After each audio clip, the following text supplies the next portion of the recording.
Good afternoon students, welcome back. Last lecture में हम लोगों ने ये क्वेश्चन किया था और फिर उसके बाद हम लोगों ने कुछ मैकेनिज्म्स देखे थे। उस मैकेनिज्म्स में देखते हैं, let's go through that mechanism. Then we उस क्वेश्चन के बाद then we have studied about the reaction of the carboxylic acid and nitrite. So ये कुछ रिएक्शंस थे। फिर then we talked about esterification और कुछ क्वेश्चंस देखे। Then we saw the mechanism of the esterification, right, where carboxylic acid और alcohol का reaction होता है और नॉर्मली जो अल्कोहल का ऑक्सीजन है वो अपना ऑक्सीजन साथ लेकर के चल रहा है। ठीक है। सो अगर ऑक्सीजन अल्कोहल में O18 है या फिर कोई अदर आइसोटोप्स ऑफ ऑक्सीजन है तो आपको ईस्टर में भी O17 या O18 उसके करस्पॉन्डिंग आइसोटोप्स मिलेंगे। देन वी सॉ कि असाइल क्लोराइड और अल्कोहल से भी हम लोग ईस्टर बना सकते हैं। So this the reason for that is कि 3 degree alcohol reacts very slowly in acid catalysed esterification and that they usually undergo elimination instead. ठीक है। So for 3 degree alcohols specifically, it can be converted to ester by using acyl chloride और anhydride. ठीक है। तो ये दो जो हमारे पास मेथड्स है, ये दोनों मेथड हमारे लिए तब के हैं जब हमारे पास जो अल्कोहल है वो 3 डिग्री का हो, 3 डिग्री अल्कोहल, राइट। तब हम लोग ये सब यूज कर सकते हैं।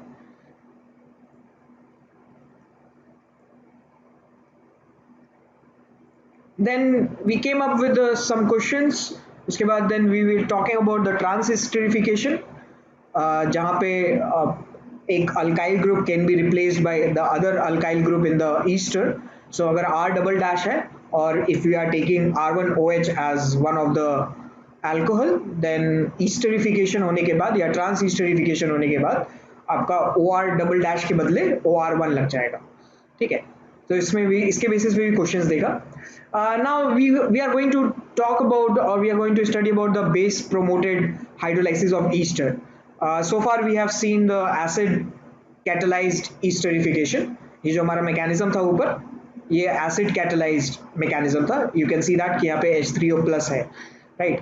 सो बेस या फिर बेसिक मीडियम में या फिर बेस कैटलाइज्ड रिएक्शन कैसा होता है वो आप देख लीजिए। इसका एक अदर नाम है, इसको सैपोनिफिकेशन भी कहते हैं।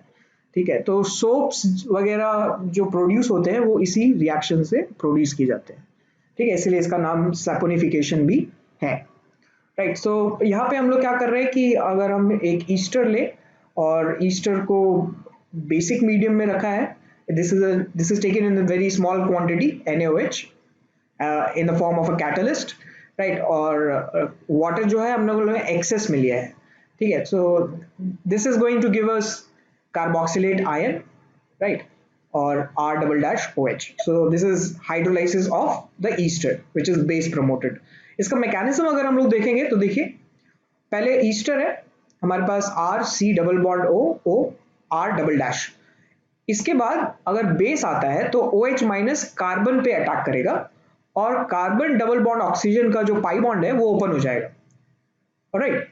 ओपन होने के बाद फिर then will get RCO minus OH OR double dash. ठीक है। फिर जब हम लोग O नेगेटिव को पाई बॉन्ड में कन्वर्ट करेंगे तो then R double dash O minus will leave. Okay. So R double dash O minus देखो यहां निकल गया है, राइट।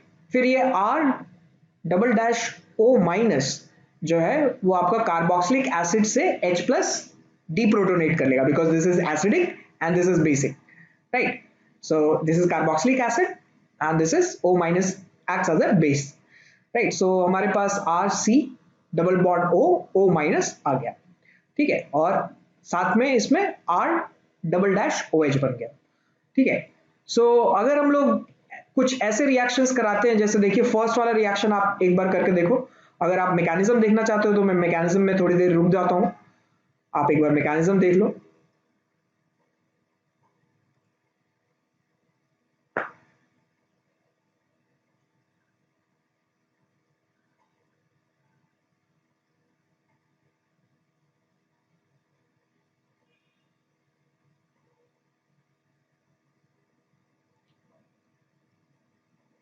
ठीक है।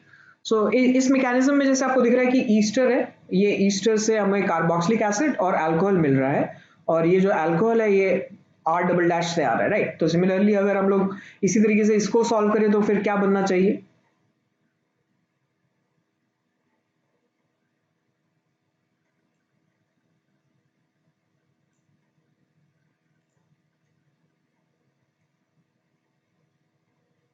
यस एग्जैक्टली, तो बिल्कुल विनीत, तमंगना आप भी सही बोल रहे हो। इसमें जो है CH3CH2OH बन जाएगा, और बाकी का जो बचा हुआ पार्ट है वो आपका कार्बोक्सिलिक एसिड होगा, ठीक है।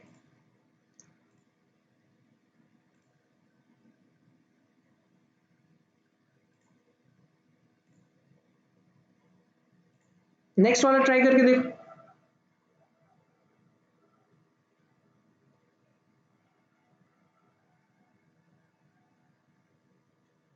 यहाँ पे हमने ऑक्सीजन का एक आइसोटोप यूज किया विच इज O18। तो ये हमें कहाँ मिलेगा? ये कार्बोक्सिलिक एसिड में मिलेगा या फिर अल्कोहल में मिलेगा?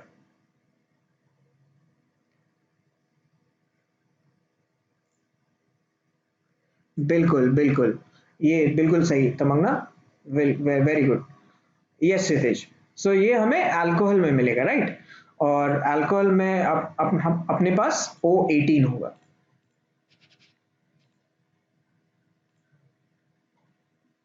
ठीक है।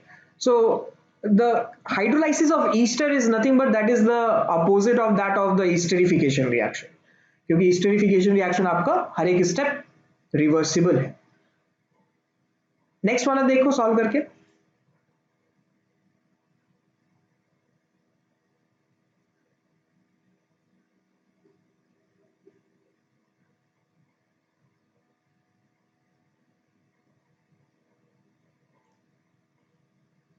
बिल्कुल विनीत, सो साइक्लिक चेन जो है हमारा वो ब्रेक हो जाएगा।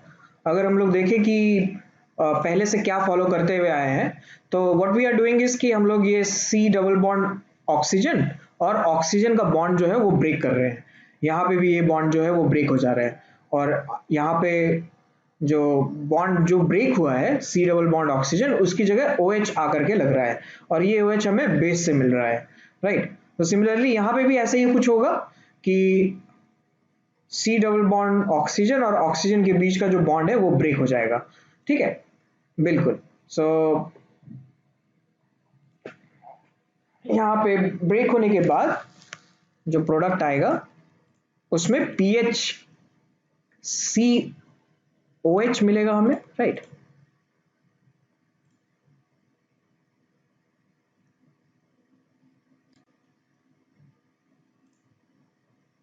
ठीक है, PHCOH मिलेगा, और बाकी का जो है वो कार्बोक्सिलिक एसिड में कन्वर्ट हो जाएगा, राइट। हम लोग यहाँ पे H प्लस भी यूज कर रहे हैं, इसीलिए कार्बोक्सिलेट आयन नहीं मिल रहा है, राइट। यहाँ पे H प्लस आकर के लग गया। सिमिलरली यहाँ पे भी ऐसे ही हो रहा है, यहाँ पे बनना चाहिए था वैसे कार्बोक्सिलेट आयन आयन ही, लेकिन चलो ठीक है, OH लिखा हुआ है तो ठीक है, मान ही लेते हैं OH बन रहा है।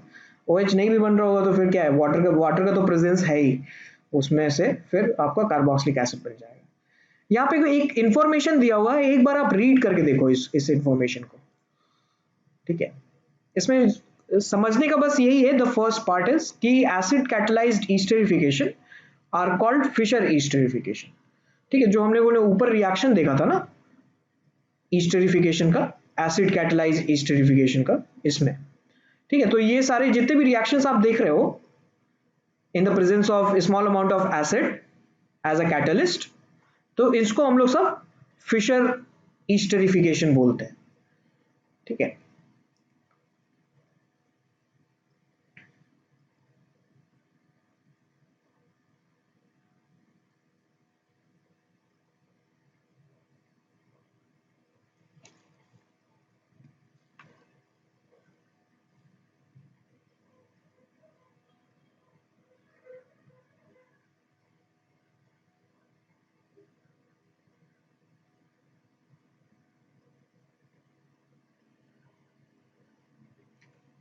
राइट। तो इस पैराग्राफ में जो इंफॉर्मेशन हमें दी गई है वो ये है कि जब हम हिस्ट्रीफिकेशन करा रहे होंगे एसिडिक मीडियम में, तो अगर मान लो कि हम लोगों ने एसिडिक मीडियम नहीं लिया है, राइट, तो what will happen that it proceeds very slowly in absence of strong acid, ठीक है, but they reach equilibrium with in a matter of few hours. अगर हम लोग एसिड यूज नहीं कर रहे हैं तो रिएक्शन स्लो होगा, लेकिन वो इक्विलिब्रियम में पहुंच जाएगा कुछ घंटों में, राइट। और when an acid and an alcohol are refluxed with a small amount of concentrated sulfuric acid और हाइड्रोजन क्लोराइड, ठीक है। तो इसका कहने का ये मतलब है कि अगर हम लोगों ने एसिड यूज नहीं किया है तो फ्यू आवर्स लगेंगे, और उसके बाद हम लोग जो है एसिड यूज कर सकते हैं, राइट। सो यहाँ रिफ्लक्स का ये मतलब है, this is new for you. Reflux का ये मतलब होता है कि जब हम लोग कंडेंसेशन करा रहे होते हैं ना, तो कंडेंसेशन कराने पे क्या होता है कि लेट्स से कि हमें डिस्टिलेशन कराना है, राइट। हाँ, हमें डिस्टिलेशन कराना है वाटर और अल्कोहल का, ठीक है। तो नॉर्मली अल्कोहल का जो बॉइलिंग पॉइंट होता है that is around 70 degree Celsius, और वाटर का जो बॉइलिंग पॉइंट होता है दैट इज 100 डिग्री सेल्सियस, ठीक है। तो जब उसका डिस्टिलेशन कराएंगे तो उसको गर्म कर देंगे, राइट, हीट अप करेंगे। हीट अप करने पे क्या होगा, जो वेपर्स बनेंगे, सो उस वेपर्स में ज्यादा क्वांटिटी में अल्कोहल प्रेजेंट होगा, क्योंकि अल्कोहल का बॉइलिंग पॉइंट कम है 70 डिग्री सेल्सियस के आसपास, ठीक है। और साथ में वाटर के भी वेपर्स होंगे, राइट। तो डिस्टिलेशन का मतलब ही यही है कि हमें उसको सेपरेट करना है, ठीक है। तो जब कंडेंसेशन हो रहा होता है, और जब कंडेंसेशन होकर के वो दोबारा वेपर से या गैस से दोबारा लिक्विड में कन्वर्ट हो रहा होता है, तब क्या करते हैं कि जो लिक्विड का थोड़ा सा पार्ट है, उस थोड़े से पार्ट को निकाल करके फिर से दोबारा गर्म कर देते हैं, ठीक है, फिर से दोबारा उसको डिस्टिलेशन कॉलम में डाल देते हैं। इसी को हम लोग कहते हैं रिफ्लक्स, ऑलराइट। कि जो कंडेंस पार्ट है, कंडेंस पार्ट को हम लोग रिफ्लक्स कहते हैं जब डिस्टिलेशन यूज कर रहे होते हैं, राइट। सो हम लोग यहाँ पे यही लिखा है कि अगर रिएक्शन फास्ट कराना है तो we must use strong acid such as concentrated sulphuric acid और हाइड्रोजन क्लोराइड, ओके। फिर नेक्स्ट लाइन में ये है कि since the position of equilibrium controls the amount of ester form, right, क्योंकि आपका जो रेशियो है वो 1:1 का रेशियो है अल्कोहल और कार्बोक्सिलिक एसिड का, राइट। तो the use of an excess of either of the carboxylic acid or alcohol increases the yield based on the limiting reagent, ठीक है। मान लो कि आपने कार्बोक्सिलिक एसिड 2 मोल डाल दिया, ठीक है, और अल्कोहल आपने 1 ही मोल डाला है, तो कार्बोक्सिलिक एसिड का तो 1 ही मोल रिएक्ट करेगा ना अल्कोहल के साथ, और 1 मोल बच जाएगा, ठीक है। सो दैट मीन्स कि आपका जो अल्कोहल है that is the limiting reagent. So depending on the quantity the yield can be increased, अगर आप उसमें और ज्यादा अल्कोहल या फिर और ज्यादा कार्बोक्सिलिक एसिड डाल रहे हो तो, ठीक है। So after that let's talk about lactones, ठीक है। एक लैक्टोन्स जो है ये this is a derivative of carboxylic acid. Normally क्या होता है, लैक्टोन्स कैसे दिखते हैं वो मैं दिखा देता हूँ पहले। देखो ऐसे दिखते हैं लैक्टोन्स, ठीक है, साइक्लिक, साइक्लिक में O C double bond oxygen, alright. So this group is called as lactones, fine. इसका एक मैकेनिज्म देखते हैं कि carboxylic acid having hydroxylic group, ठीक है, ऑन गामा और delta carbon undergoes an intramolecular esterification to give cyclic ester known as gamma और delta lactones, ठीक है। तो लैक्टोन्स कुछ नया कुछ है नहीं, lactone is a cyclic ester, right. यहाँ पे डेल्टा और गामा का पोजीशन जो बोल रहे हैं ये लोग, ये क्या है तो वो देख लेते हैं। ये पोजीशन आपका अल्फा है ना, फिर ये बीटा हो जाएगा, ये गामा हो जाएगा, और ये डेल्टा हो जाएगा, ठीक है ना।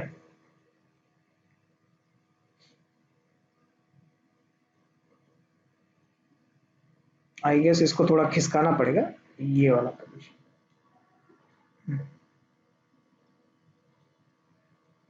ये एग्जैक्टली, ठीक है। sp2 कार्बन के बगल वाला जो कार्बन है दैट इज अल्फा पोजीशन, ठीक है। तो alpha carbon, beta carbon, gamma carbon और डेल्टा कार्बन।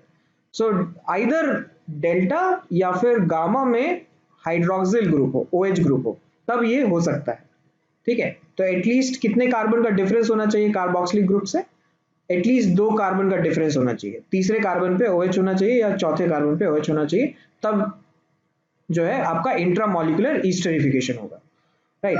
तो यहाँ पे अगर आप देखो कि ईस्टरिफिकेशन में क्या हो रहा है कि अल्कोहल और कार्बोक्सिलिक ग्रुप एक ही कंपाउंड में प्रेजेंट है, तो यहाँ से ऑक्सीजन का जो लोन पेयर है वो अटैक करेगा कार्बोक्सिलिक के कार्बन पे, और ये carbon double bond oxygen open हो जाएगा और ये आपका साइक्लिक ग्रुप बन गया। देखो यहाँ पे आर लगा हुआ था, ये यही आर है, और इसके बगल में जो CH3 लगा, CH2 लगा हुआ है, उसके साथ आपका OH लगा हुआ, राइट।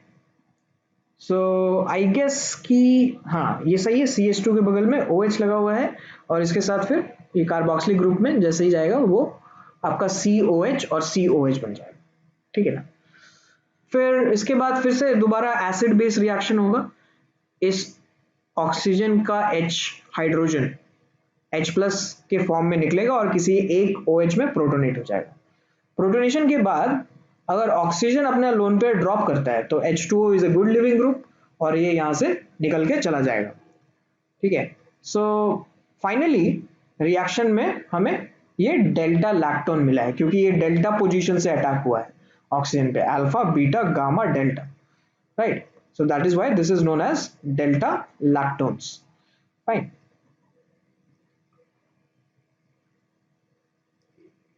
अब देखो जैसे कि ये रिएक्शन हमने बोला ऑलरेडी देख रखा है, यहाँ पे देखा था, देखो ऊपर में ये वाला रिएक्शन, ये सिमिलर रिएक्शंस लिखा हुआ है, बट द थिंग इज कि this is a lactone, right. So that's why it is mentioned here, and this is a gamma lactone, right. Delta lactone आप देख सकते हो 6 मेंबर रिंग है, तो गामा आपका 5 मेंबर रिंग होना चाहिए।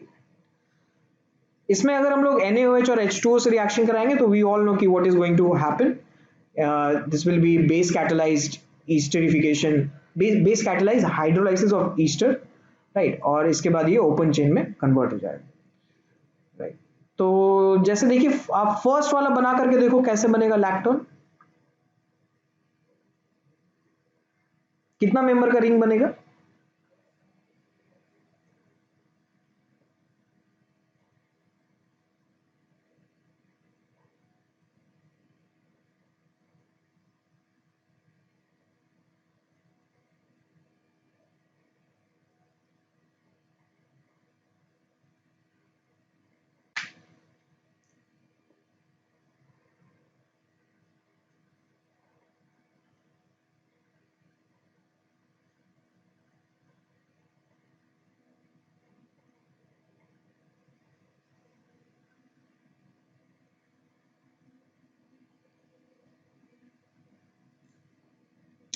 वेरी गुड तमन्ना, इसमें आपका 6 मेंबर लैक्टोन्स बनेगा, यस वरुण।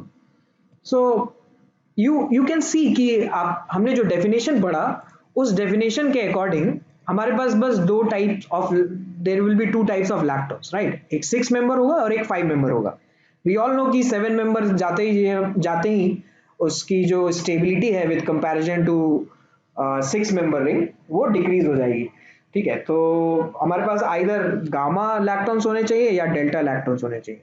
तो गामा लैक्टोन्स आपके 5 मेंबर रिंग होंगे और डेल्टा लैक्टोन्स आपके 6 मेंबर रिंग होंगे। तो this is nothing but that is already given है, यही मैकेनिज्म है इसका, और यही कंपाउंड है और यही आंसर होगा, ये डेल्टा लैक्टोन, ठीक है। आर यहाँ पे आर के बदले CH3 आ जाएगा, that's it, that's the thing, ठीक है। ये 2 क्वेश्चन है, मैं 2 क्वेश्चन अभी रहने दे रहा हूँ, बाद में इसको डिस्कस करते हैं जब when will be discussing few more questions, तब आपको क्लियर होगा। थोड़ा बहुत इसमें जो है अल्काइल हैलाइड का पार्ट है, ठीक है। तो ये आप एक बार इसको घर पे ट्राई करना, फिर then will discuss this in the next class, okay. अब जैसे देखो मान लो कि हीटिंग इफेक्ट के बारे में अगर बात कर लेते हैं कि हमारे पास COH CH2 CH2 COH है, इसको अगर हीट करेंगे तो क्या बनना चाहिए,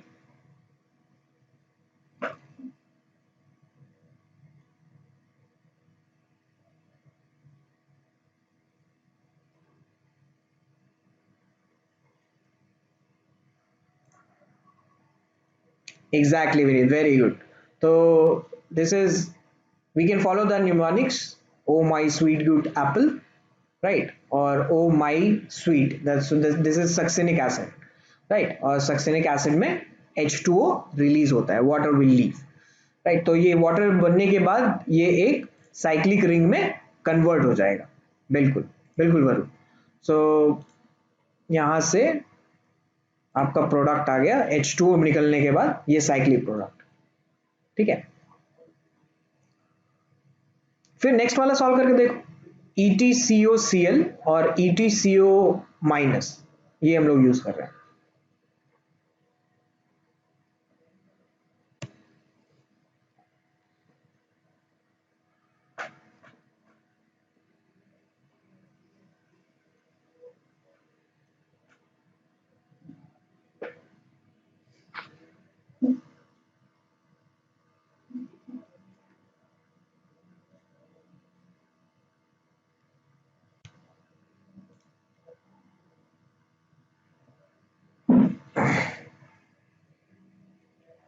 नहीं नहीं, हीट नहीं कर रहे क्षितिज, हीट नहीं कर रहे, we are not heating it.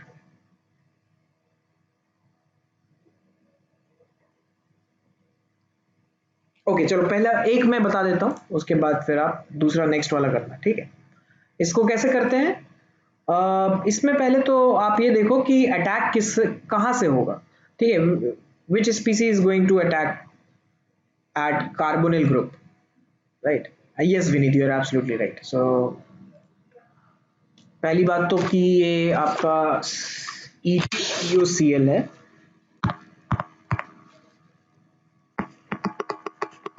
EtCOCl,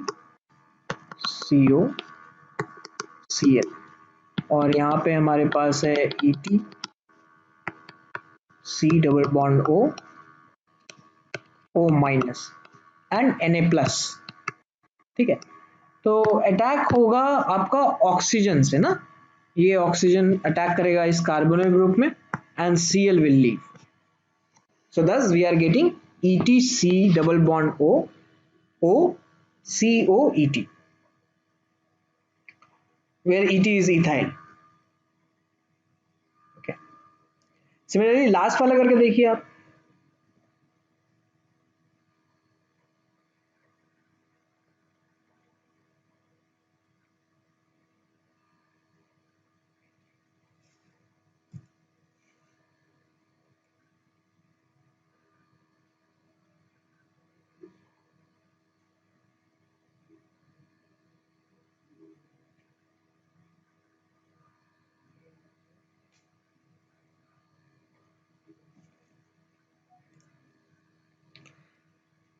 very good तमंगना।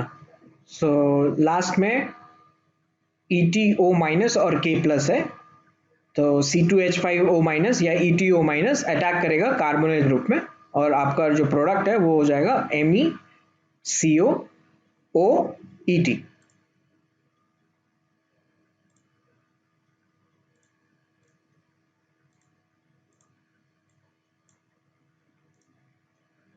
ठीक है, ये आ जाएगा।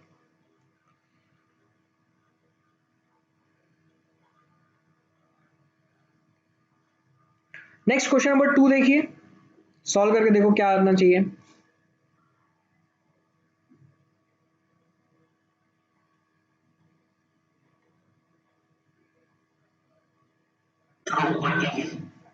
हाँ,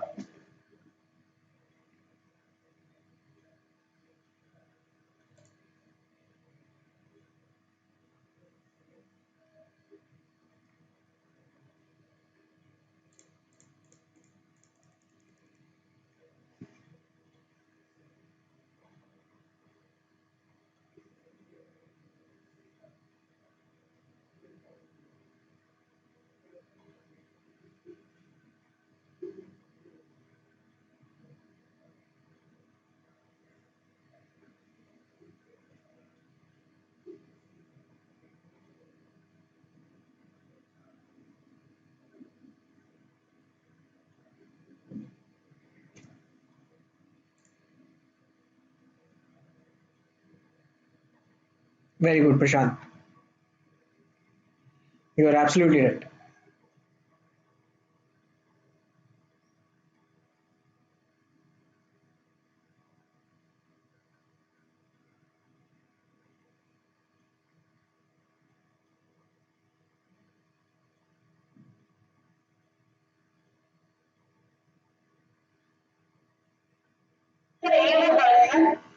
हाँ बिल्कुल, ए होगा इसमें।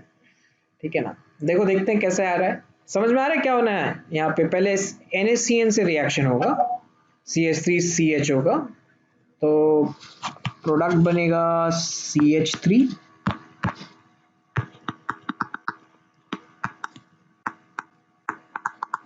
CHOH और ये CN।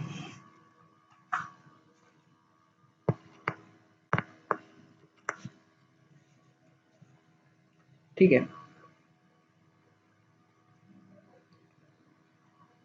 और इसके बाद फिर क्या करना है, हाँ H2O प्लस कर रहे हैं, तो ये बनना चाहिए CH3CH OH COH।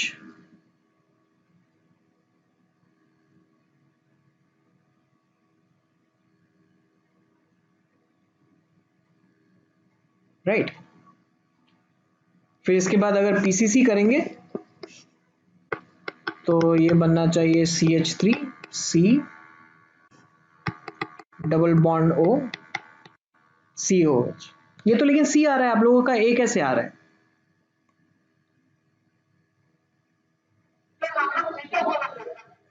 अच्छा अच्छा, नंबर 2 का क्या आ रहा है?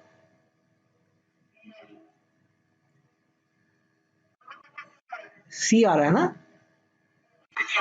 हाँ वही वही वही मैं सोचूं कि एक ए बहुत लोगों ने किया तो मुझे लगा कि ए ही होगा फिर। ओके, चलो कोई बात। सो इसमें जो है आपका आंसर सी हो जाएगा। राइट, इसमें नंबर ऑफ कार्बन इन हमने इंक्रीज किया है with the help of CN।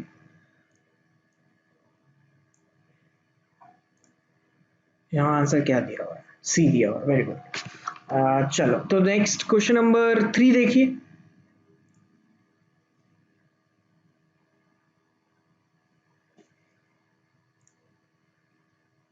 Yes Tamanna, you are absolutely right. सो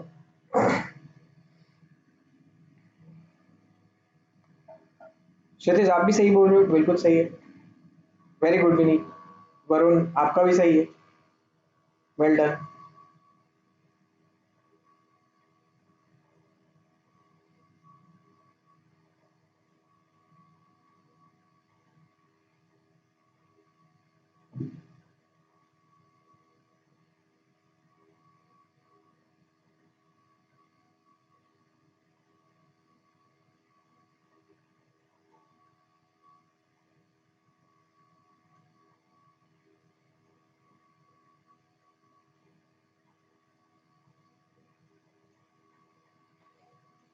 ठीक है, तो इसका भी जो आंसर है आपका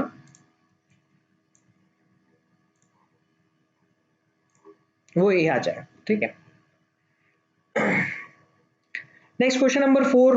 उसके बाद जो है आप इसको सॉल्व करते रहिएगा घर पे, दिस इज योर होमवर्क। अगर टाइम बचेगा तो हम लोग अभी वापस इसमें आएंगे। ठीक है ना, so let's see another reaction और another chemical reaction of the carboxylic acid. So हम लोग कर सकते हैं कि हैलोजनेशन ऑफ एलिफैटिक एसिड। ये जो मैकेनिज्म है इसको HVZ रिएक्शन भी कहते हैं इन द शॉर्ट फॉर्म, जब where they are, I guess की नेम्स हैं ये, हेल, वॉलहार्ड, जेनलिस्की। ठीक है, HVZ रिएक्शन, इसको नाम याद रखने की जरूरत नहीं। If you know HVZ reaction है तो then what will happen, let's see. So in presence of phosphorus aliphatic acid reacts smoothly with chlorine और ब्रोमीन। इन्हीं दो से रिएक्शन होगा, आयोडीन से नहीं होता रिएक्शन। ठीक है, और फ्लोरीन से तो होता ही नहीं है, फ्लोरीन तो अलग ही है कैटेगरी में। And it will yield a compound in which alpha hydrogen has been replaced by halogen। ठीक है, तो नॉर्मली जैसे हम लोग ये रिएक्शन में देख रहे थे अभी क्वेश्चन नंबर 3 में। ठीक है, Br2 और रेड फॉस्फोरस, तो हम लोगों ने OH की जगह Br लगाया होगा, फिर उसके बाद फिर रिएक्शन जो है वो प्रोसीड किया होगा। बट होता भी इसमें यही है कि पहले OH वाला जो Br है वो रिप्लेस होता है। ठीक है, और रिप्लेस होने के बाद जो है आपका अल्फा पोजीशन पे फिर हाइड्रोजन आ जाएगा। कैसे होता है वो देखते हैं। जैसे CH3COH ले लिया हमने और इसमें Cl2 और फॉस्फोरस के साथ रिएक्शन करा रहे हैं, so ultimately this is going to give us PCl3, right. और PCl3 जो है आपका OH रिप्लेस करता हुआ आ रहा है, बहुत टाइम से देख रहे हैं हम लोग, राइट। लेकिन यहाँ पे क्या हुआ कि C पे विच इज अल्फा कार्बन पे क्लोरीन आ गया, ठीक है। फिर से अगर इसमें क्लोरीन से रिएक्शन करवाते हैं तो ये फिर से वही हाइड्रोजन जब तक रहेगा तब तक ये रिएक्शन शो करता रहेगा, अल्फा हाइड्रोजन होना चाहिए, दैट्स द पॉइंट। ओके, सो अगर मैकेनिज्म देखें तो देखिए, जैसे मैंने बोला आपको P और X2 मिल करके आपका PX3 बनाएंगे।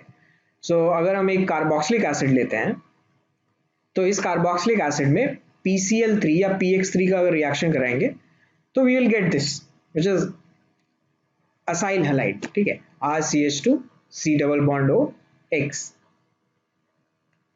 फिर इसी का रिएक्शन देखो, जैसे RCH2 C double bond O X का इन प्रेजेंस ऑफ X2, ठीक है। तो ये क्या होगा कि ये इस पोजीशन पे आपका X लग जाएगा, यहाँ से एक H प्लस निकल के और यहाँ से एक X माइनस निकलेगा जो कि इस H प्लस के साथ रिएक्शन शो कर लेगा, ठीक है। So this is somewhat like electrophilic reaction, ठीक है। सो कार्बन और हाइड्रोजन का एक बॉन्ड बनेगा, देखो ये अल्फा पोजीशन है और इसमें बन गया हमारा RCHX COX। इसमें अगर हम लोग डाइल्यूट करते हैं सॉल्यूशन को और ज्यादा तो फिर हमें ये कार्बोक्सिलिक एसिड बना करके देता है, ठीक है। बट द पॉइंट इज कि अगर हम लोग HVZ रिएक्शन करा रहे हैं इन presence of phosphorus and chlorides या फॉस्फोरस या ब्रोमाइड्स, तो हमें ये ध्यान रखना पड़ेगा कि अल्फा पोजीशन पे हाइड्रोजन लगे, ठीक है।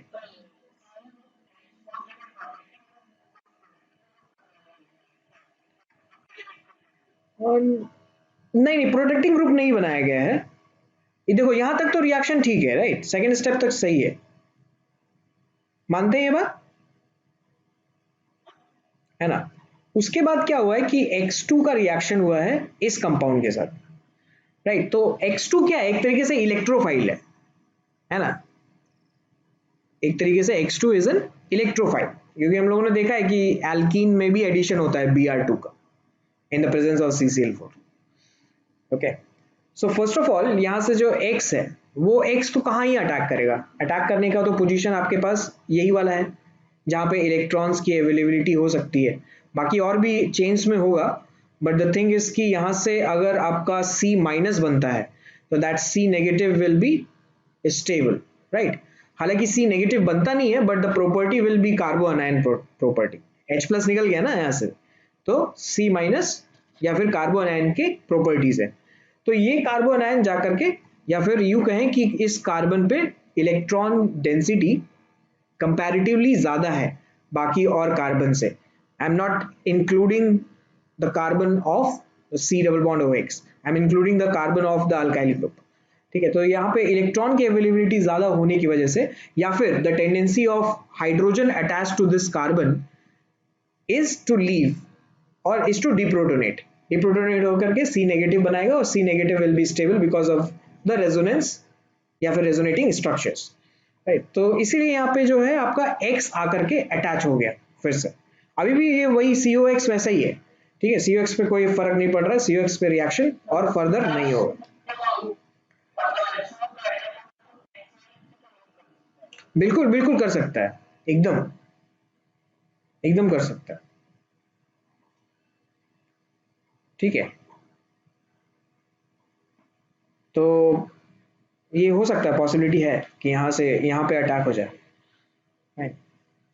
बट द थिंग इज कि यहाँ पे अगर अटैक होगा तो फिर we will get some other products which will not be known as HVZ reaction, उसका कोई और नाम होगा, है ना। और OH लगने के बाद आप ये देख सकते हो कि कौन सा मैकेनिज्म होगा, SN1 मैकेनिज्म होगा या SN2 मैकेनिज्म होगा। सो प्रोबब्ली हम H2O यूज कर रहे हैं, water is used in very large quantity, तो ये SN1 मैकेनिज्म जो है वो फॉलो करेगा, फाइन।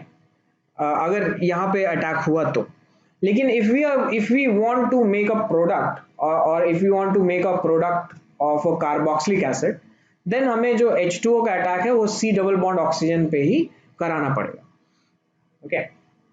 तब जाकर के हमारा प्रोडक्ट बनेगा। बाकी आपने जो बोला कि यहाँ पे H2 आकर के अटैक करेगा और OH लग जाएगा, तो वो हमारा जो है वो साइड प्रोडक्ट है, that is not our major product. So यहाँ पे फॉस्फोरस का फंक्शन क्या है? The function of phosphorus is ultimately to convert a little of acid into acid halides. ठीक है, देखो यही कर रहा है, acid into acid halides COX, so that it is in acidic, it is in acid halide। अच्छा,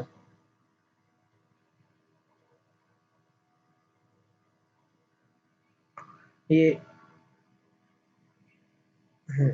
एक minute देखने दो, कहीं लैंग्वेज में कोई दिक्कत। The function of the phosphorus is ultimately to convert a little of the acid into acid halide so that it is in acidic acid halide, not the acid itself that undergoes this reaction। Okay, ठीक है। So इसमें यही कह रहे हैं कि इसमें acid जो है वो रिएक्शन शो नहीं करेगा फर्दर ऑन, पहले एसिड को कन्वर्ट करना पड़ेगा असाइल क्लोराइड या असाइल ब्रोमाइड में, या फिर यूं कहें तो एसिड हैलाइड्स में। ठीक है, उसके बाद फिर ये रिएक्शन जो है वो पॉसिबल है। यहाँ पे बस COH लगा होता तो फिर जा करके ये रिएक्शन में डायरेक्टली ये थर्ड स्टेप नहीं होगा। okay? तो जैसे देखिए इसमें अगर हम लोग देखें प्रोडक्ट क्या बनना चाहिए, एक तो प्रोडक्ट बनेगा COBr, वो हमें पता है, बट द थिंग इज कि अगर हम इसमें HVZ रिएक्शन करा रहे हैं तो फिर क्या प्रोडक्ट बनना चाहिए?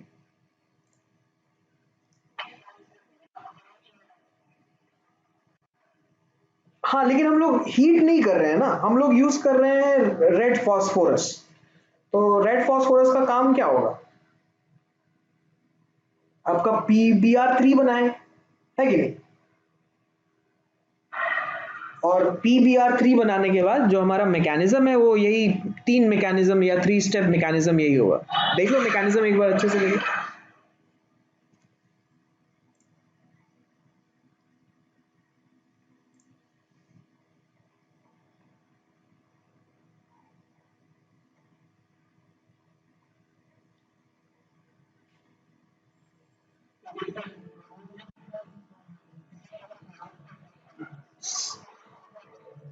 नहीं नहीं नहीं नहीं, यहाँ तो कहीं ऐसा नहीं लिखा है ना कि सेकेंड डिग्री पे अटैक करेगा। इसमें ये लिखा है कि ब्रोमीन जो है आपका अल्फा पोजीशन पे लगेगा। ठीक है, bromine to yield a compound in which alpha hydrogen has been replaced by halogen. तो अल्फा कार्बन का जो हाइड्रोजन है उसको हमें रिप्लेस करना है, दैट्स इट। ठीक है, तो आप ये देखो कि कौन सा पोजीशन अल्फा है वहां पे ब्रोमीन लगा दीजिए, वो आपका आंसर हो जाएगा। तो फर्स्ट वाले मैं बता देता हूँ, है ना, आपको तो पता ही होगा, मतलब आई आई गेस कि लोगों को पता है ये क्या होने वाला है। तो सिमिलरली यहाँ पे ये आपका अल्फा पोजीशन है, तो अल्फा पोजीशन पे आपका ब्रोमीन आकर के अटैच हो जाएगा। बिल्कुल बिल्कुल विनीत। नहीं, ये मेन प्रोडक्ट होगा आपका HVZ रिएक्शन का।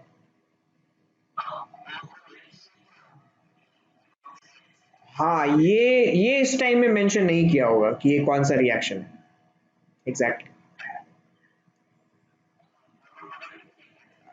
बिल्कुल बिल्कुल, दोनों ही लिखना चाहिए, हमें एक्चुअली में लिखना चाहिए दोनों ही, लेकिन ऑप्शन में तो आपके पास वैसा ही होगा कि HVZ से रिएक्शन करवा रहे हैं या फिर आपका PBr3 से रिएक्शन करा रहे हैं। ठीक है, हम लोग जब क्वेश्चन बनाएंगे तो क्वेश्चन में दोनों साइड दोनों तरफ से चेक करके बनाएंगे, राइट। लेकिन जैसे देखो यहाँ पे एक क्वेश्चन था हमारे पास, क्वेश्चन नंबर 3, जिसका आंसर आप लोगों ने ए बोला था, है ना।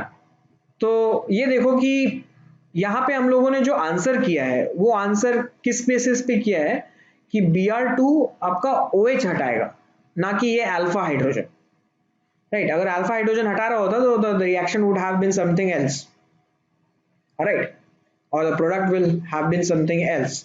बट द थिंग इज कि हम लोग ये जो है,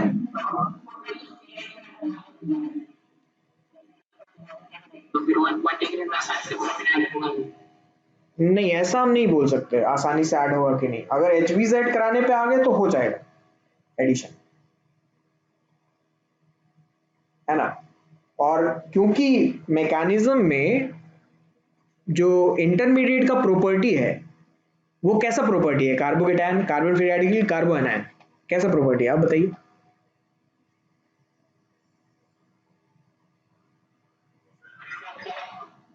देखो मैकेनिज्म देख लो। हाँ,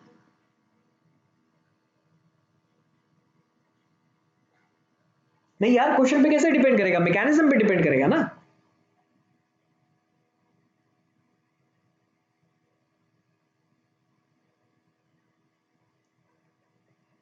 देखो अभी अभी हम लोगों ने ये डिस्कस किया है, किसी ने क्वेश्चन पूछा था कि सर इसमें अल्फा पोजीशन पे एक्स क्यों लग रहा है, हैलोजन क्यों लग रहा है? तो मैंने आपको बताया था कि इंटरमीडिएट जो है आपका कार्बन आयन नेचर का होता है। तो फिर तो उस हिसाब से अगर हम लोग जाएं तो 1 डिग्री कार्बन आयन तो सबसे ज्यादा स्टेबल होगा, है कि नहीं? तो अगर ये सबसे ज्यादा स्टेबल है 1 डिग्री कार्बन या 1 डिग्री कार्बन आयन, तो ब्रोमीन तो आराम से लगेगा इसमें। पॉइंट ये आता है कि अगर हम लोग चेन और बढ़ा देते तो फिर उसका रेट जो है वो कम हो जाता है ना।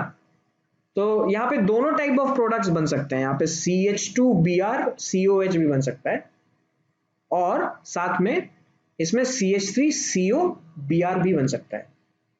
ओके, तो ऐसे में आप क्या करो कि दोनों चेक कर लो, दोनों लिख लो, और उसके बेसिस पे फिर रिएक्शन जो है आपको पता है कि क्या होना है। और आपका जो ऑप्शन होगा वो किसी एक टाइप से ही ऑप्शन होगा, ऐसा नहीं होगा कि 4 ऑप्शन में से 2 ऑप्शन आपके 2 टाइप्स ऑफ रिएक्शन है, दीज 2 टाइप्स ऑफ रिएक्शन। ठीक है, कि OH के जो हटा के Br भी लगा दिया और HBZ रिएक्शन भी करवा दिया। ठीक है, कोई एक होगा उस पूरे ऑप्शन में, 4 ऑप्शन में। अगर एक नहीं है तो फिर then that will be a multiple choice question, right? तो उसमें भी जैसे हम लोग अभी बात कर रहे थे कि इसके जगह तो COBr भी हो सकता है, तो वो क्यों नहीं बनाया है? बट हम इसलिए नहीं बना रहे क्योंकि मैं HBZ रिएक्शन जो है वो डिस्कस कर रहा हूँ, तो इसीलिए मैंने दूसरा प्रोडक्ट जो है वो नहीं बनाया है। अल्टीमेटली HBZ में भी आपका सेकेंड स्टेप में तो बन ही रहा है, तो उसमें तो कोई इशू है नहीं। ठीक है, नेक्स्ट वाला देखो।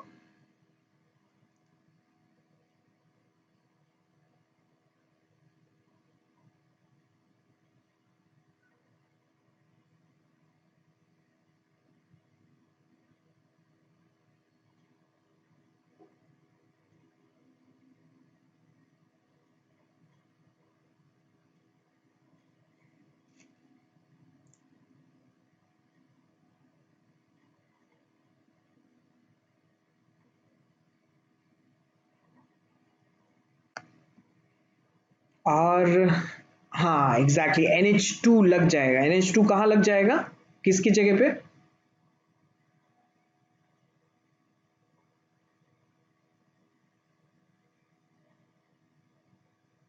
Okay, but the thing is, look, देखो यहाँ पे क्या होता है, यस Br के बदले NH2 लगेगा, बिल्कुल विनीत। सो यहाँ पे क्या हो रहा है कि अगर आपके पास एक लिविंग ग्रुप है जिसका अटैक हो सकता है, या फिर ये कार्बोकेटायन बना सकता है, या फिर कुछ और सब्स्टिट्यूशन मैकेनिज्म हो सकता है, तो ये फिर आपका Br की जगह या फिर Cl की जगह आकर के अटैच हो जाएगा। ठीक है, बाकी आप तो जो बोल रहे हो वो तो सही है कि NH3 का एक्शन जो है वो कार्बन डबल बॉन्ड ऑक्सीजन में भी होगा, राइट? और वो वहां से अमाइड बना सकता है, लेकिन for that we need slightly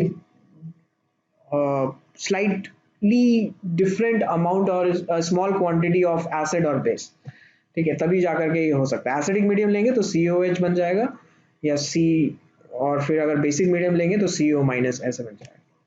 ठीक है, सिमिलरली लास्ट वाला देखिए, जैसे CH COH और Cl, इसमें NaOH का रिएक्शन कराया।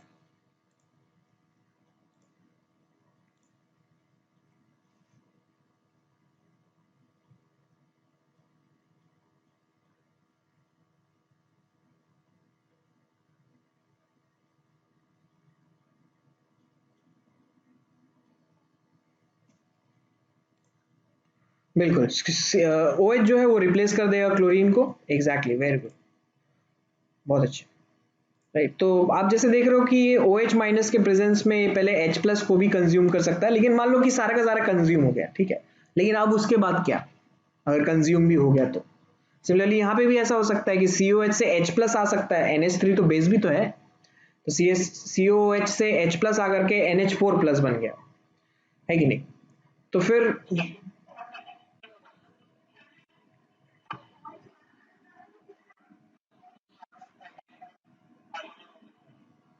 नहीं नहीं, हाइड्रोजन कैसे निकलेगा यार, hydrogen is not a living group ना।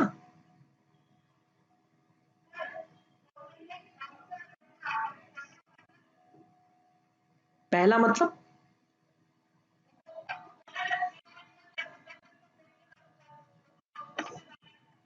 देखो, पहले तो होगा acid base reaction, because that those reaction are the fastest reaction, right? So if we are reacting an acid with a base, then the reaction is the fastest reaction, okay, of all of them. ये मान के चलेंगे, alright? Normally होता भी ऐसा ही है। सो हमारे पास एक एसिड है और हमारे पास एक बेस है, यहाँ से H प्लस निकलेगा और ये NH3 से NH4 प्लस बन जाएगा, ठीक है। लेकिन मैं वही बोल रहा हूँ कि अगर सब H प्लस निकल भी गया तो फिर तो सारा का सारा जो रिएक्टेंट है, जितने भी मॉलिक्यूल्स हम लोगों ने रिएक्टेंट के लिए होंगे, उन सारे मॉलिक्यूल्स में CO माइनस रहेगा, है ना। लेकिन अब उसके बाद फर्दर और क्या हो सकता है रिएक्शन में, दैट वाज माय पॉइंट, कि NH3 आकर के अटैक करे जहां पे ब्रोमीन अटैच। सिमिलरली नीचे भी वही हो रहा है कि OH माइनस के प्रेजेंस में COH से पहले रिएक्शन होगा, because that is an acid based reaction. लेकिन माय पॉइंट इज कि अगर सब कुछ RCO माइनस ही बन गया तो फिर उसके बाद तो कुछ और बचता नहीं है ना, कोई और पाथ है नहीं, तो that's why substitution will take place eventually.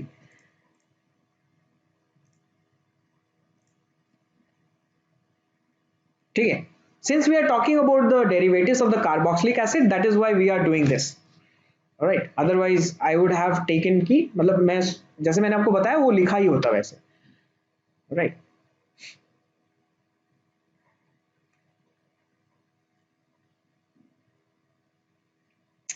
Next देखते हैं, next reaction is hunts-digger reaction. इसमें हम लोग कार्बोक्सिलिक एसिड लेते हैं और सिल्वर ऑक्साइड ले सकते हैं ब्रोमीन के प्रेजेंस में, Ag2O Br2 ये भी ले सकते हैं। तो Ag2O यहाँ पे मेंशन नहीं है, इसलिए RCO माइनस और Ag प्लस यहाँ पे इस तरीके से मेंशन है। अदरवाइज अगर हमें रिएक्शन कराना है हंट्स-डिगर का, तो we need to take Ag2O and Br2, ठीक है। सो नॉर्मली क्या बनता है, ये RBr बनता है और AgBr और CO2 बनता है। मैकेनिज्म देखिए कैसा होगा मैकेनिज्म।